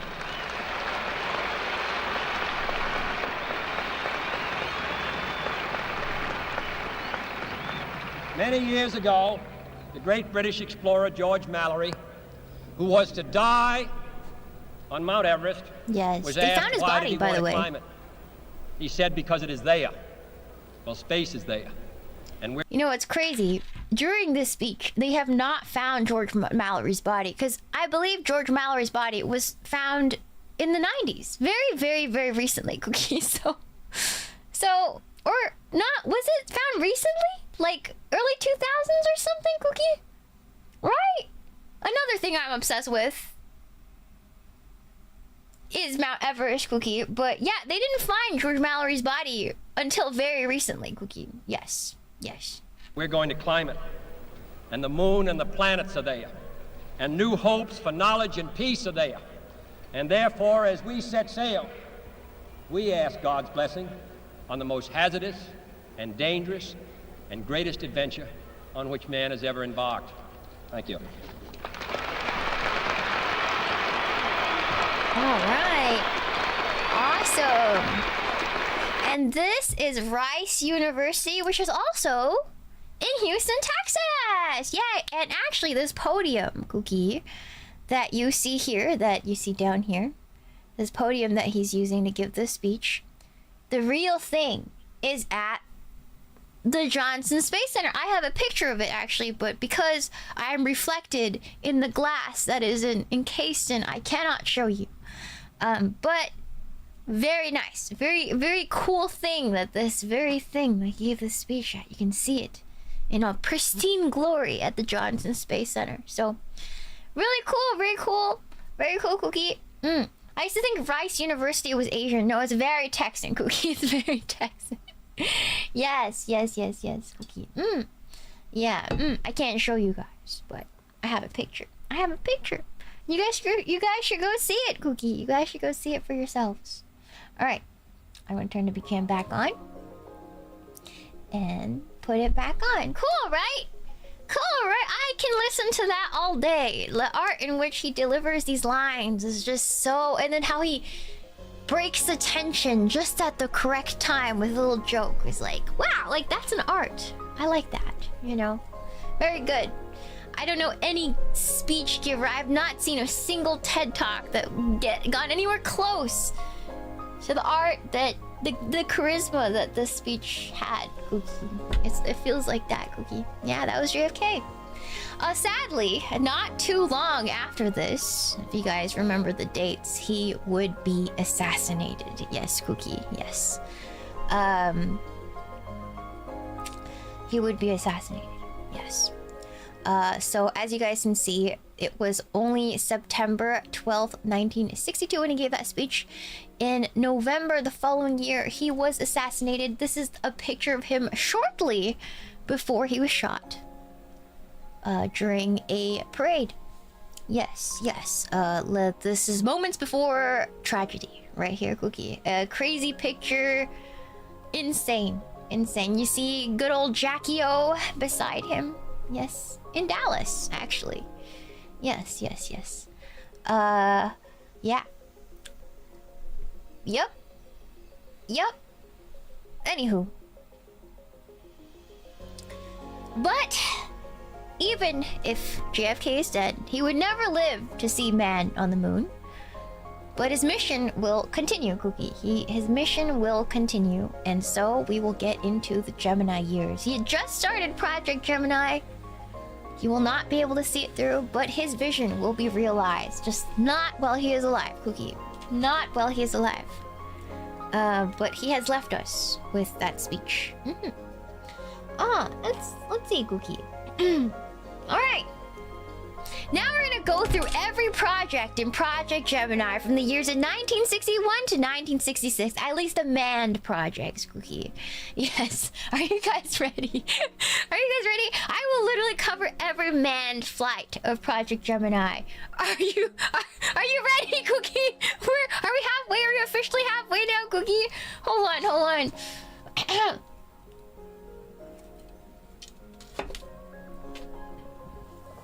It's just gonna give you the greatest hits, okay? It's just gonna give you the greatest hits. I'm gonna give you some of the greatest hits, some footnotes, some like things you need to know, just things you can remember. So when you get pop quiz about what was this first, when does this happen, who was there, what happened, just what you need to know, okay? Nothing too deep. I'm not going to give you the specifics of every experiment that failed or succeeded or what they found out on each. Like, I'm not going to get into any of that because there's just too much. But we're going to give you the greatest hits. We're going to give you the Cliff Notes version, Cookie. All right. Okay. Thank you so much for the Shupa Jedi Master. We live right near Kennedy Space Center in Florida. That's so cool. I want to go, Cookie. I want to go. Yeah. But if you want to go deep into any of that, we are ready. The thing is, I would love to, but these presentations actually, as much as I love presenting them, putting them together is like pulling teeth. because imagine being me, right? You get up and it's already like 9 a.m. You eat breakfast, you get all my house chores done and wash all the dishes, I cook my meals or whatever. I start setting up for stream at 2 p.m., you know? And by that time, I've only had maybe an hour to do some work, right? At like 12. And then I start stream. I stream 4 to 6 hours. So by the time I'm done on a short day, it'll be 7 p.m. I have to cook dinner, eat dinner, right? And then eat dinner after I'm done, it's like 8 p.m. I'm tired as hell from talking for hours. Lock in and work on presentation.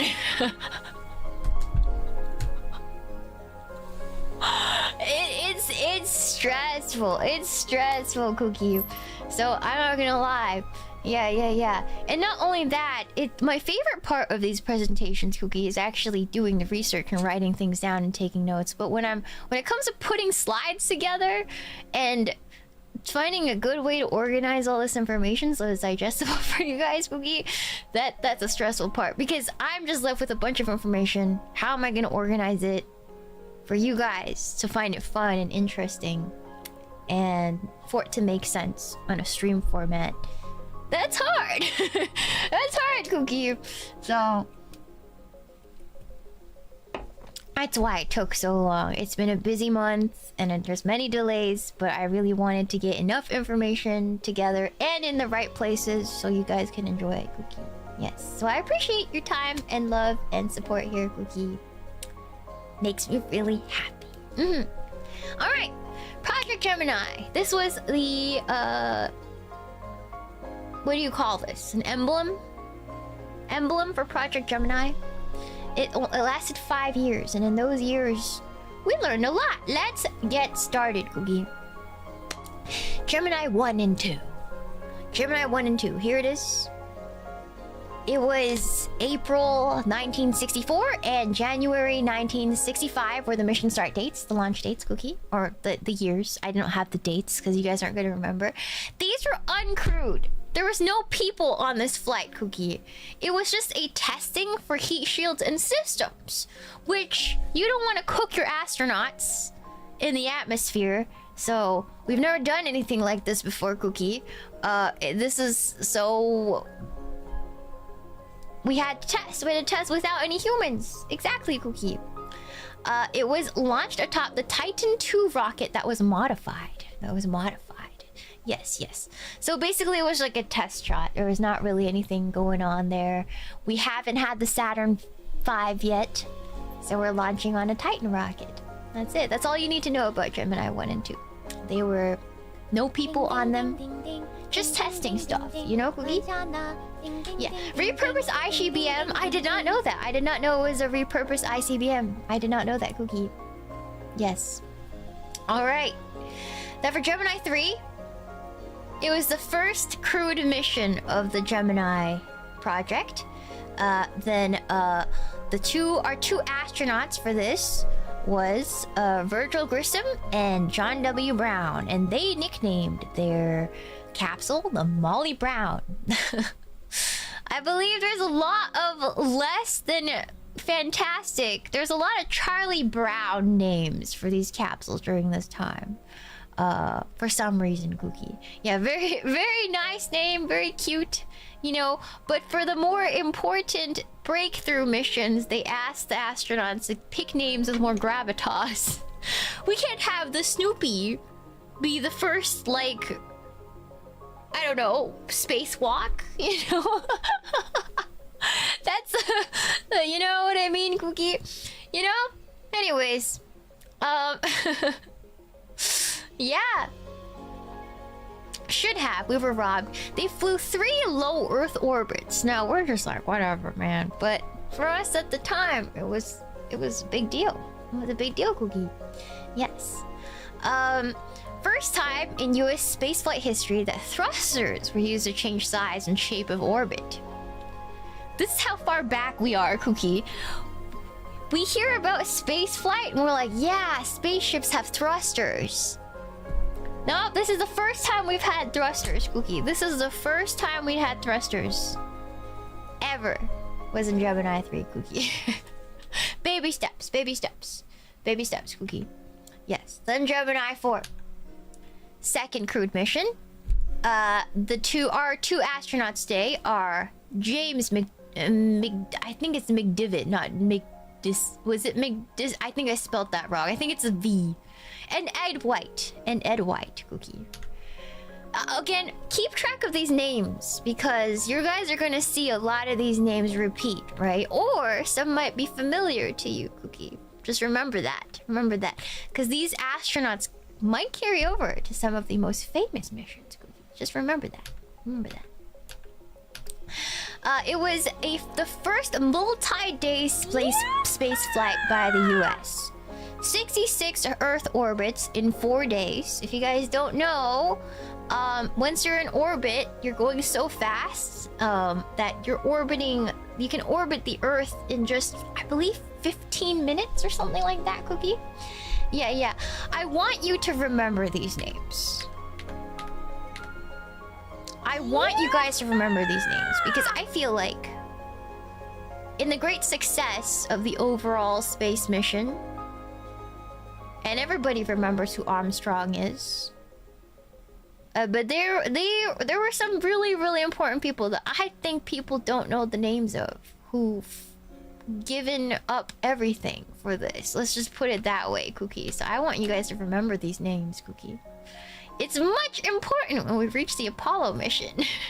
When we reach the Apollo missions, Cookie. Alright. First multi-day space flight, 66 orbits in 4 days, Cookie. Yes. Unfortunately, it did not beat the Soviet Vostok record of 5 days. So again, the Soviets were still mogging us, alright? And it was most noteworthy for the first spacewalk by an American by Ed White. Here he is. Beautiful picture. Have you guys ever wondered why pictures in space come out so clear?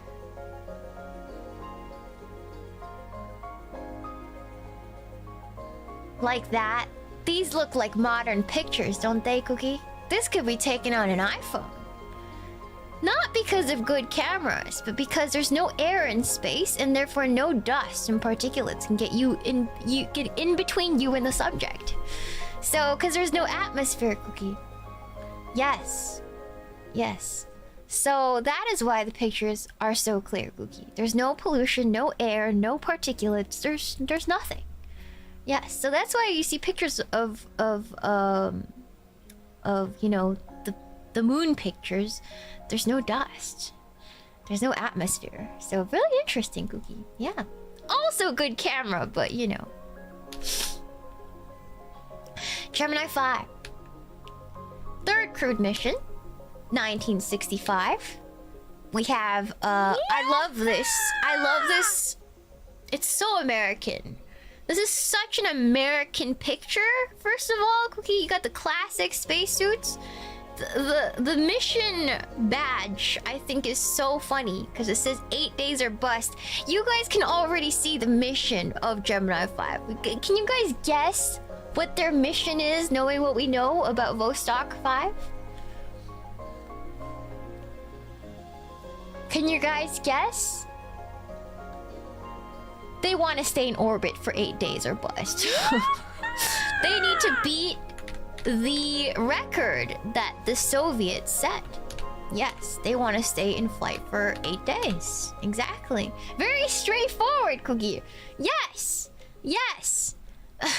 So that was Gordon Cooper Jr. and Charles Conrad Jr. Yes. They finally beat the Soviet record set by Vostok 5 in 1963. So 2 years after. Yes, they did it. 8-day flight was possible due to new fuel cells. So they got new fuel cells for this one.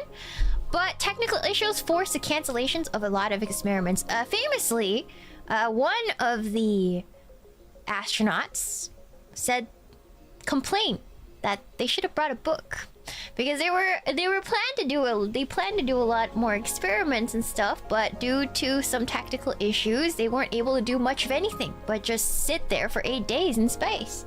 It was very boring, and yeah, they didn't have a great time up there, but they did beat the record, Cookie. They did. They were just sitting there playing patty cake, you know? Sent some with the most smart, most fit men up there to sit around and do nothing, Cookie. No iPads back then, nothing. Just sat there. The longest flight ever. Horrible, horrible. It can't be me, Cookie. Yes. No TikTok, nothing. 8 days of boredom in a cramped pod. Horrible. I cannot. Literally worst seats in an airplane ever, Cookie. But they didn't bust. They had a mission and they did it, Cookie. Yes.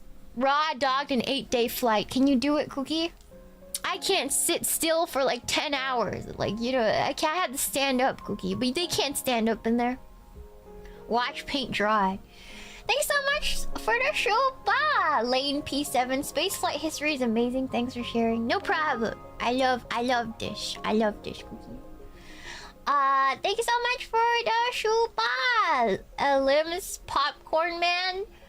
Thank you so much for the shupa. You can still see one of the Titans in its ICBM config in its silo museums in Arizona. That's crazy. That's so cool. Thank you so much for the shupa, Eric Jimenez. Do you know the corned beef sandwich scandal? I do not. I do not know about that one, Cookie. Thank you so much for the shupa, Tire Down. Clippers at the ready for context. Did I miss your anus? No. But we're gonna miss you after you get timed the F out, Cookie. Just kidding.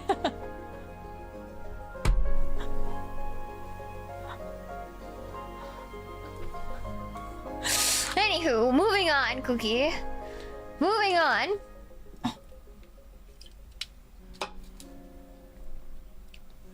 In front of my astronauts! Anyways, Cookie. Then Gemini 6 and 7, and the reason I grouped them together is because this was a attempt to do a rendezvous in space. They wanted to rendezvous 6 with 7. 6, 7! I thought the 6, 7 joke had to do with Gemini for some reason, Cookie, you know? 6, 7! Roku Nana! They go together. They really did. Yes. Yes, every time a little kid goes 6, 7, you guys can bore them and tell them about Gemini 6 and 7. You guys can tell them about the US's first ever attempted space rendezvous, Cookie. You can tell them about the Agena. And then quiz them on it. That's right, Cookie. Yes. So, Gemini 7 actually launched first. And this is a really cool picture, I'll tell you. It looks like something out of Star Wars, but... Gemini 7 launched first, and they spent 14 days in space above the Kármán line. Okay, we're no longer in a low orbit. Okay, we're no longer in low orbit. We are above the Kármán line, and it was passively there to serve as a target for space rendezvous. This was a huge priority for the space program for NASA at this point, because they decided that before we go to the moon and we can do all the things we need to do to get men on the moon, we need to be able to rendezvous with an object. So spacecraft, imagine spacecraft, meet with another spacecraft, dock together. We do it a lot now. It's how we get the capsules, the spacecraft that dock to the ISS. This technology is still being used. Yes. Yeah. Above Kármán line is in space. It doesn't mean it's above low orbit. Really? I thought low orbit was like you're barely above the atmosphere, Cookie. So what you're saying is... Okay, I get it, Cookie. I get it. Okay. Yeah. Docking, yes, docking. Above the Kármán line. Oh.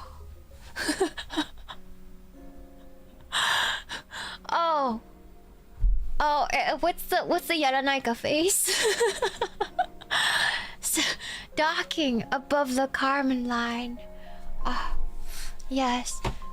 Yeah. So they just float around and basically above the Kármán line for 14 days, waiting for Gemini 6A specifically, with Wally, Shira, and Thomas P. Stafford as the astronauts going in Gemini A, and achieve the first crewed rendezvous with another spacecraft. And here, in this picture, you can actually see the view. You can see Gemini 7 in the distance, and this is a view from the window of Gemini 6A. Really cool, right? Like actual picture, Cookie. Awesome. Yeah, it looks like something out of a movie. Awesome, Cookie. And here are the mission patches. Awesome. You guys can see some symbolism there. Hold on. Let me get out of your way, Cookie. Gemini 6 right there. You guys can see they're trying to rendezvous. You guys can see that. It's really symbolic right here. And then the 7 is a torch. It's like passing the Olympic torch over. You know, very symbolic. I think these designs are one of my favorite things about space travel. The mission patches, I think. Very, very interesting, Cookie. Yes. 6-7 has been a meme since the space race. Exactly. We've come full circle, Cookie. The kids don't even know why they're saying it, but I do. Now you can say you know why they're saying it too. You guys can change the course of history a little. Now, whenever kids say 6-7, you guys explain to them this, and their eyes will glaze over, and they'll never say it in front of you ever again, Cookie. Yes. Gemini 8. Gemini 8, Cookie. Yeah. I'm sorry. Hold on. They'll never do it again. Weaponized counter memes. They say 6-7, you tell them about the docking. Yes. You tell them about the docking, Cookie. You do. Yes. Thank you so much for the show. Bah! Eric Jimenez. Gemini 3 brought a sandwich illegally to space. Oh, yes, I heard about that. Yes. Awesome. Thank you so much for the show, but Azar. Okay. A kid, 6-7 me. Okay, get ready to learn about docking. That sounds so wrong, Cookie. I know what you're trying to do, Cookie. Alright, okay. It was 1966. Neil Armstrong and David Scott. Now that is a familiar name. Isn't it? Who recognizes that name, Cookie? Who recognizes one of these names? That name! That is the first man on the moon. That is Neil. That is Neil himself. That is the first man on the moon. Yes, he's already been in space up until that point. And you're about to learn why he was the first man on the moon. Now, Gemini 8 was a little bit of a disaster, Cookie, and you'll find out why in a second. But it was the first docking. The last one was to a rendezvous. They didn't dock. They just met in space. This was the official docking. First docking of 2 spacecraft in orbit. A feat of engineering, Cookie. But it was also the first in-space, critical in-space system failure. There was problems with the altitude control, which caused the 2 how do you say? So when okay. So Gemini 8 docked, right? With another spacecraft. I believe it was still the Gemini 7, right? I believe, right? Or hold on. I forgot what it was, but it was supposed to dock, right? It was supposed to dock with the Gina target vehicle. A Gina target vehicle. There it is. I talked about the Agena. Yes. So it was supposed to dock with the Agena target vehicle, but unfortunately there was a failure with altitude control. So you guys can see here, they started to barrel roll. They started to barrel roll, and at first they were barrel rolling kind of slow. And they were like, I don't know what's wrong. It might be with the Agena vehicle, or maybe it's with us, Cookie. So we're like, let's undock. You know, if nothing happens, it's the other spaceship. But if it's us, we're yucked. So they undock and they started going, whee! So you see this over here? They started going spinning out of control, Cookie. Yeah, after they undocked, they're like, oh crap! It's us! It's us! Very dangerous. Yeah, we were yucked! Yes, we! Over here you guys can see them very slowly just kind of going. But like now they're like in trouble, Cookie, you know? Not good. But Armstrong was so calm. He had they had this crazy ability to stay calm and get the aircraft under control, and they both landed safely. And here's them getting retrieved on a on-water landing. You guys see that? But this is the first time they saw, wow, this guy, like, if you hear the comms, he's just so chill. He's like, yup, taking instruction and just doing what he needed to be done without freaking the heck out. I think most people would. He was just that guy. And so, if you guys watch if you guys know this story completely, you guys are not going to be surprised why he was chosen to be the first man on the moon. Yes, Cookie. He was insane. Yes. A lot of people don't know why Armstrong was the first man on the moon, but it was a very deliberate choice, Cookie, because his co-pilot, which you guys will meet in a second, was a little bit more hot-headed and actually wanted to be the first man on the moon and argued to be the first man on the moon, but they were set on Armstrong because he didn't. Because he was just always calm. Yeah, he was just always calm and never reveled in the attention. And so they decided to put him on the moon, right? It's not that Buzz wasn't more reliable. It was just...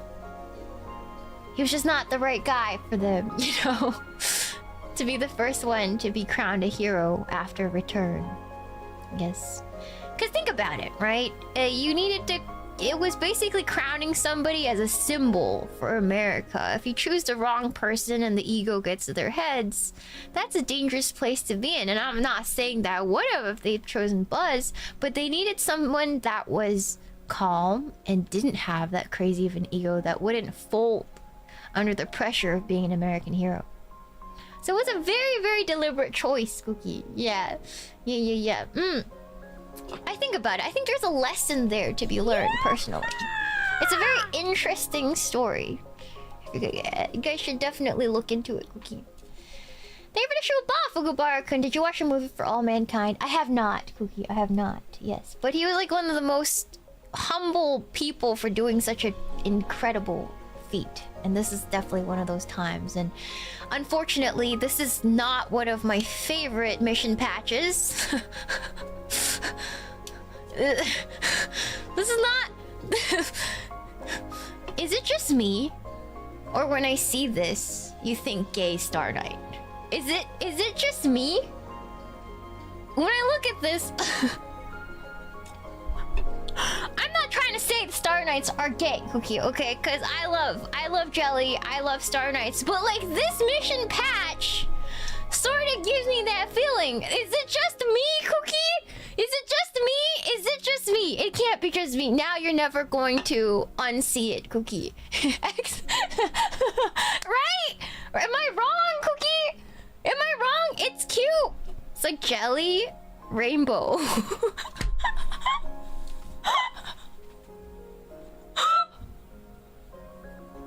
Am I wrong to think that in my brain, Cookie?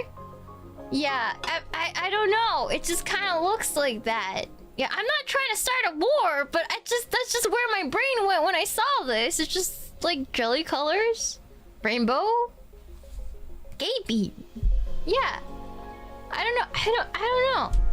Yeah, it just. It looks like you can see it, right? You can't see it. You know, it has the antennas too. Little cute the star antennas. Yeah. Anyways, I'm not saying the Star Knights are gay. I'm just saying this is like bizarro. I don't know. Yeah. Light prism. Anyways, thank you for the shuba, Eric Jimenez. Yeah. Anyhow. And it's just interesting that it's the first docking of 2 spacecraft. It's just there's something about it. There's something about it. Sorry. That's just where my brain went when I saw little antennas in the rainbow. They Shuba Jackal to boldly awa where no Star Knight has awad before. Don't put it that way. Come on. Not after what we said. Come on. We're not actually trying to start a war. I'm just saying. It looks like that, Cookie. Alright. Moving on. Gemini 10.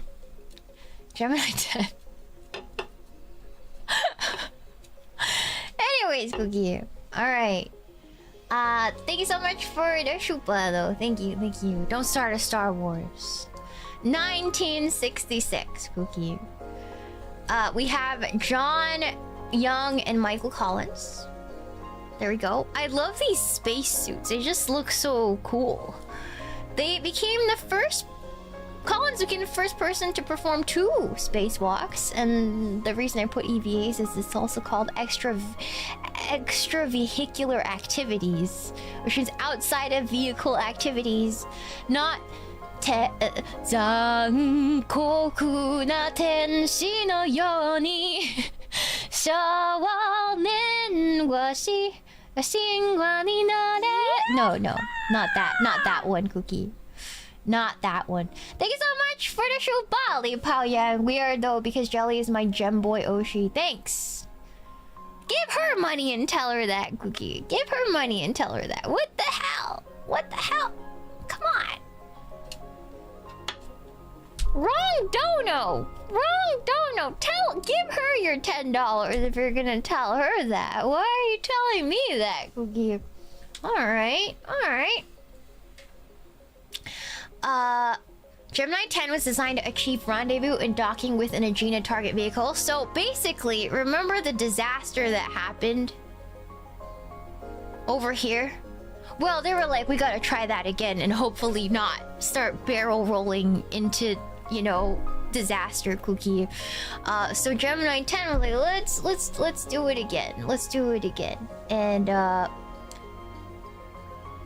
you can still see this. They did it without too much of a hitch, and you can actually go see this at the Cosmosphere in Hutchinson, Kansas. This specific vehicle right here. Awesome. I didn't know there were so many of them left behind, saved. They didn't get scrapped, which is, I guess they wouldn't. That'd be kind of heartless, Cookie. Yeah. So I want you again. Take note of these guys, Cookie. All right. Alright. Gemini 11. 1966. Pete Conrad and Dick Gordon.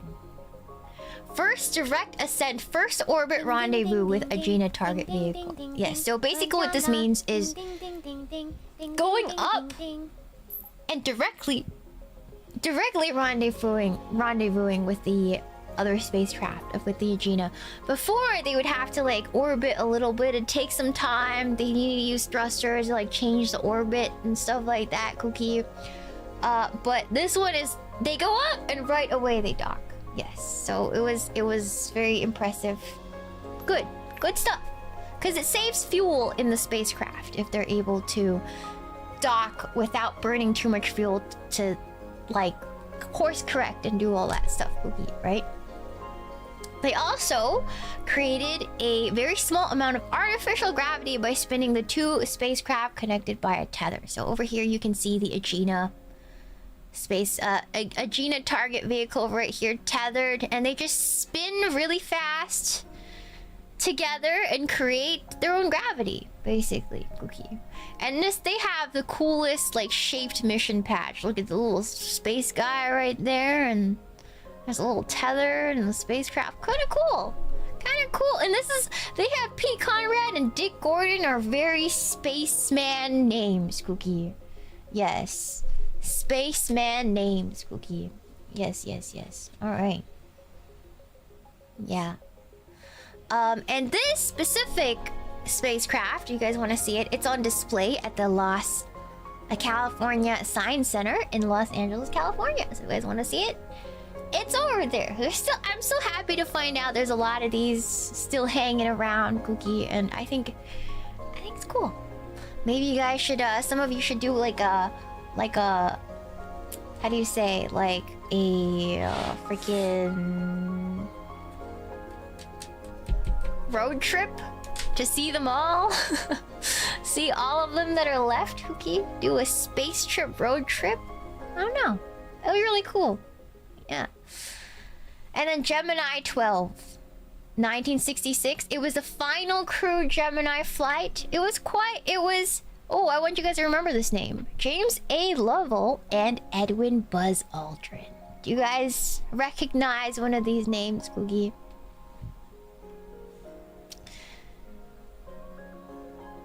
Buzz Aldrin was on that monumental trip to the moon. The first trip to the moon.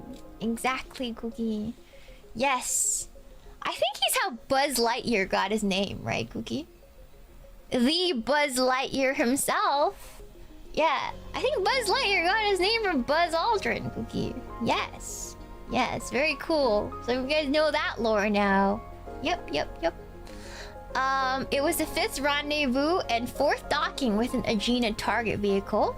There's a beautiful photo of Buzz Aldrin. There's something about Buzz Aldrin in a spacesuit that is extremely photogenic. All the photos you guys see of the first moon landing is of Buzz Aldrin, actually, because Armstrong was the one taking all the photos. So he has some sort of art. He might not have been the first man on the moon, Cookie, but undeniable aura and Buzz Aldrin had, Cookie. Yes. Very, very good at posing in space. There's something about him aura farming that is just... He definitely had that aura, Cookie. Yes. Peak mission patch. Very cool. The colors and everything, Cookie. First man photographed on the moon. Exactly. Straight aura.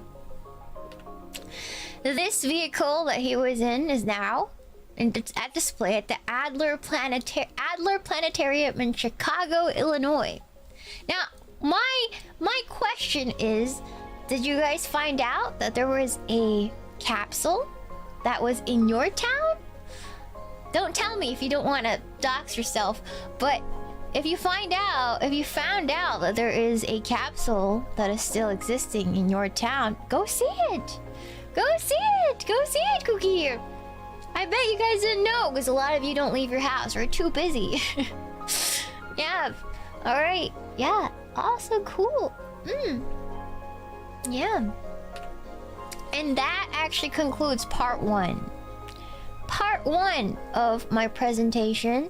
After this, we are going to go into the Apollo years. Yes. We're going to go into a little bit more detail next week about the Apollo years. If I can get the thing done on time, I will try my darndest, Cookie. I will. Yes. And yeah. You will get 2 more parts. So the next part, we're going to cover Apollo. And then the part after that, we will discuss modern modern commercial era of spacecraft and space travel, I'm a little weary about that one, because if you talk about current events, it's easy to get wrapped up in stuff I do not want to touch on, but we'll see if I can manage it without triggering anyone. You know how I mean, Cookie. Thank you so much for the $5 shoe bot, Max Steel. My favorite takeaway from this is JFK's speech. I don't think we ought to waste any money, but I think we ought to do the job. Good job on today's presentation. Thank you, Cookie. Thank you. Artemis 2 is soon. Yes. Yes, Cookie. But I think it's important to know what's going on and why I say it's kind of like a hot mess. Right. Thank you so much for the shoe, Ba Woojum. Michael Collins is another name to take note of. Yes, very, very important. Now, I really want you to steel yourself, because I do want to say that the next time you guys are going to see this presentation, we are about to start with a tragedy. We're going to start with a lot of tragedy, and I think there was a Apollo project was lined with tragedies, so I want you guys to remember that going into the next one, that it's not gonna be a completely happy story throughout the whole thing. So yeah, quite a few tragedies actually, Cookie. So yes, they gloss it over for some reason, but I'm just gonna say it now. I will be more into it, but I did see I did go to Arlington back when I was in school, and I did see where a lot of those astronauts were buried from that one Challenger mission that exploded. Do you guys remember that, Cookie? Yes. So yes. Yeah, and I feel like they kind of gloss over that in museums. I was kind of disappointed, because I feel like not a lot of people know about it. They don't really teach kids about that one, Cookie, you know? Columbia, yes. Thank you so much for the show, but classic aerospace history. Thank you so much for the presentation, Shiina. So fun seeing my favorite interests come together. I'm glad you like it, Cookie. Yes, Challenger was before I was born. Yes, for a lot of us. A lot of us, Cookie, but I'm sad because I didn't learn about it in school. I only learned about it because of my own personal interest, and the first time I heard about it was actually because we did see the monument for the Challenger for that disaster at Arlington. And I think that's why it's important to go on those trips, Cookie. Otherwise, you might miss some things that they didn't teach you. You never know what's gonna pique your interest when it comes to history, Cookie. Yes. I learned about it in school, although I don't remember which grade. Definitely elementary. Yeah, I was in Canada in elementary school, so they did not cover it in Canada, Cookie. Yes. Yeah, they gloss over it because it was a political launch. I see, Cookie. I don't know. Yeah. Anyways, thank you so much for your super arc of another name. I was part of the recovery mission for the Columbia. Oh my god, really? Thank you for your service. I don't know what to say to that. Oh man, that's crazy. Wow, thank you for your service. That's crazy. I think some of you have seen things, and now you're watching VTubers. That's crazy. I think it's important to remember that as streamers. I think it's important to remember that the people that we are talking to live lives that we as streamers will never see and will never experience, and have gone through hardships and have seen the world in ways that maybe we will never see. So it's never good to boil people down into just nothing, just numbers. I think it's important reminder that we have amazing people who are with us every day in chat, and we should respect each other because of that, Cookie, right? Alright. Thanks so much for the show, Bob. Base low boy. Buzz Aldrin is a 33rd degree Scottish Rite Freemason, and he brought a Masonic flag during his Apollo mission. I don't know what the Freemasons are. Like, I don't understand what a fraternity is, Cookie, personally, so I don't know what's the impact of that or what that really means, Cookie, personally. I wanted to be an astronaut until I saw the Challenger blow up on TV. Yeah.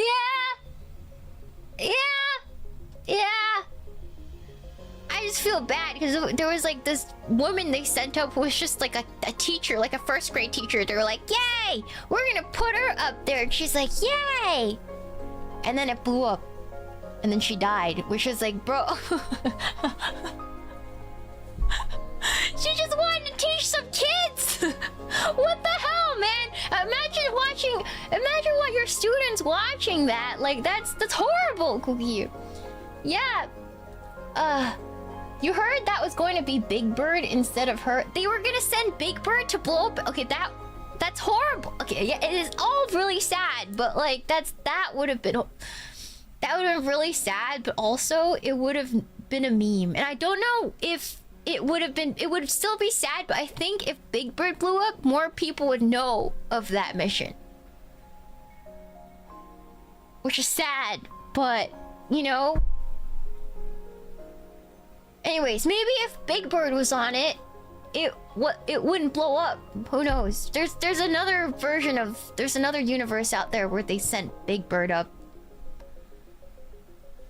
But anyways, Cookie. Yes. But yeah.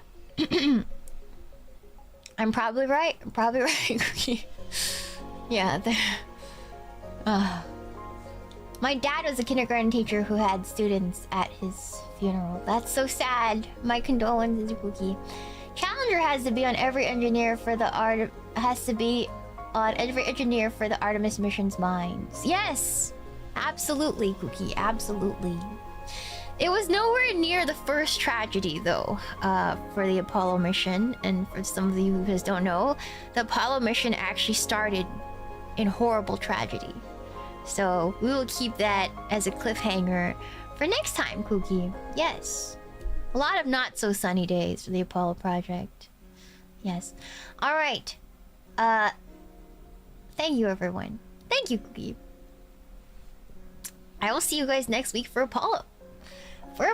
Cookie. For now, I'm going to rest because I am exhausted. I'm actually exhausted from all the prep I had to do for today, and I really do want to thank you one last time, Cookie, for sticking it out for me for so many things. It was just a lot of work, so thank you. I'm gonna go eat dinner now, and I'll see you guys probably tomorrow. I'll see you. All right, thank you, everyone. Thank you, Cookie. Bye bye. Bye bye. Keep your eye out for a schedule. There will be a schedule. Bye bye. Mwah! Thank you, Cookie. Thank you for all the support. Thank you. Bye bye. Where's the ending? Hey. Thank you, Cookie. Alright, where am I sending you guys? Ding ding ding ding ding ding ding ding ding ding. Ding ding ding. Where am I sending you guys, Cookie? Where are we going? Oh, the website for the schedule updated. That's crazy. Okay. Let's see. Oh, wait, Jelly's on. I think we have to raid Jelly. I think we have to raid Jelly because don't tell her about the mission patch. Or do, but don't bully her about it, okay, Cookie? I just thought it was kind of funny, better. Okay. Alright. Yeah, maybe send her the mission patch and see what happens. See what she thinks. I think it's funny. Maybe not. Maybe not. Anyways, but go love on Jelly. Go love on Jelly, Cookie. Okay, I'll see you guys soon. Bye bye. Bye bye, Cookie. Awa, Cookie.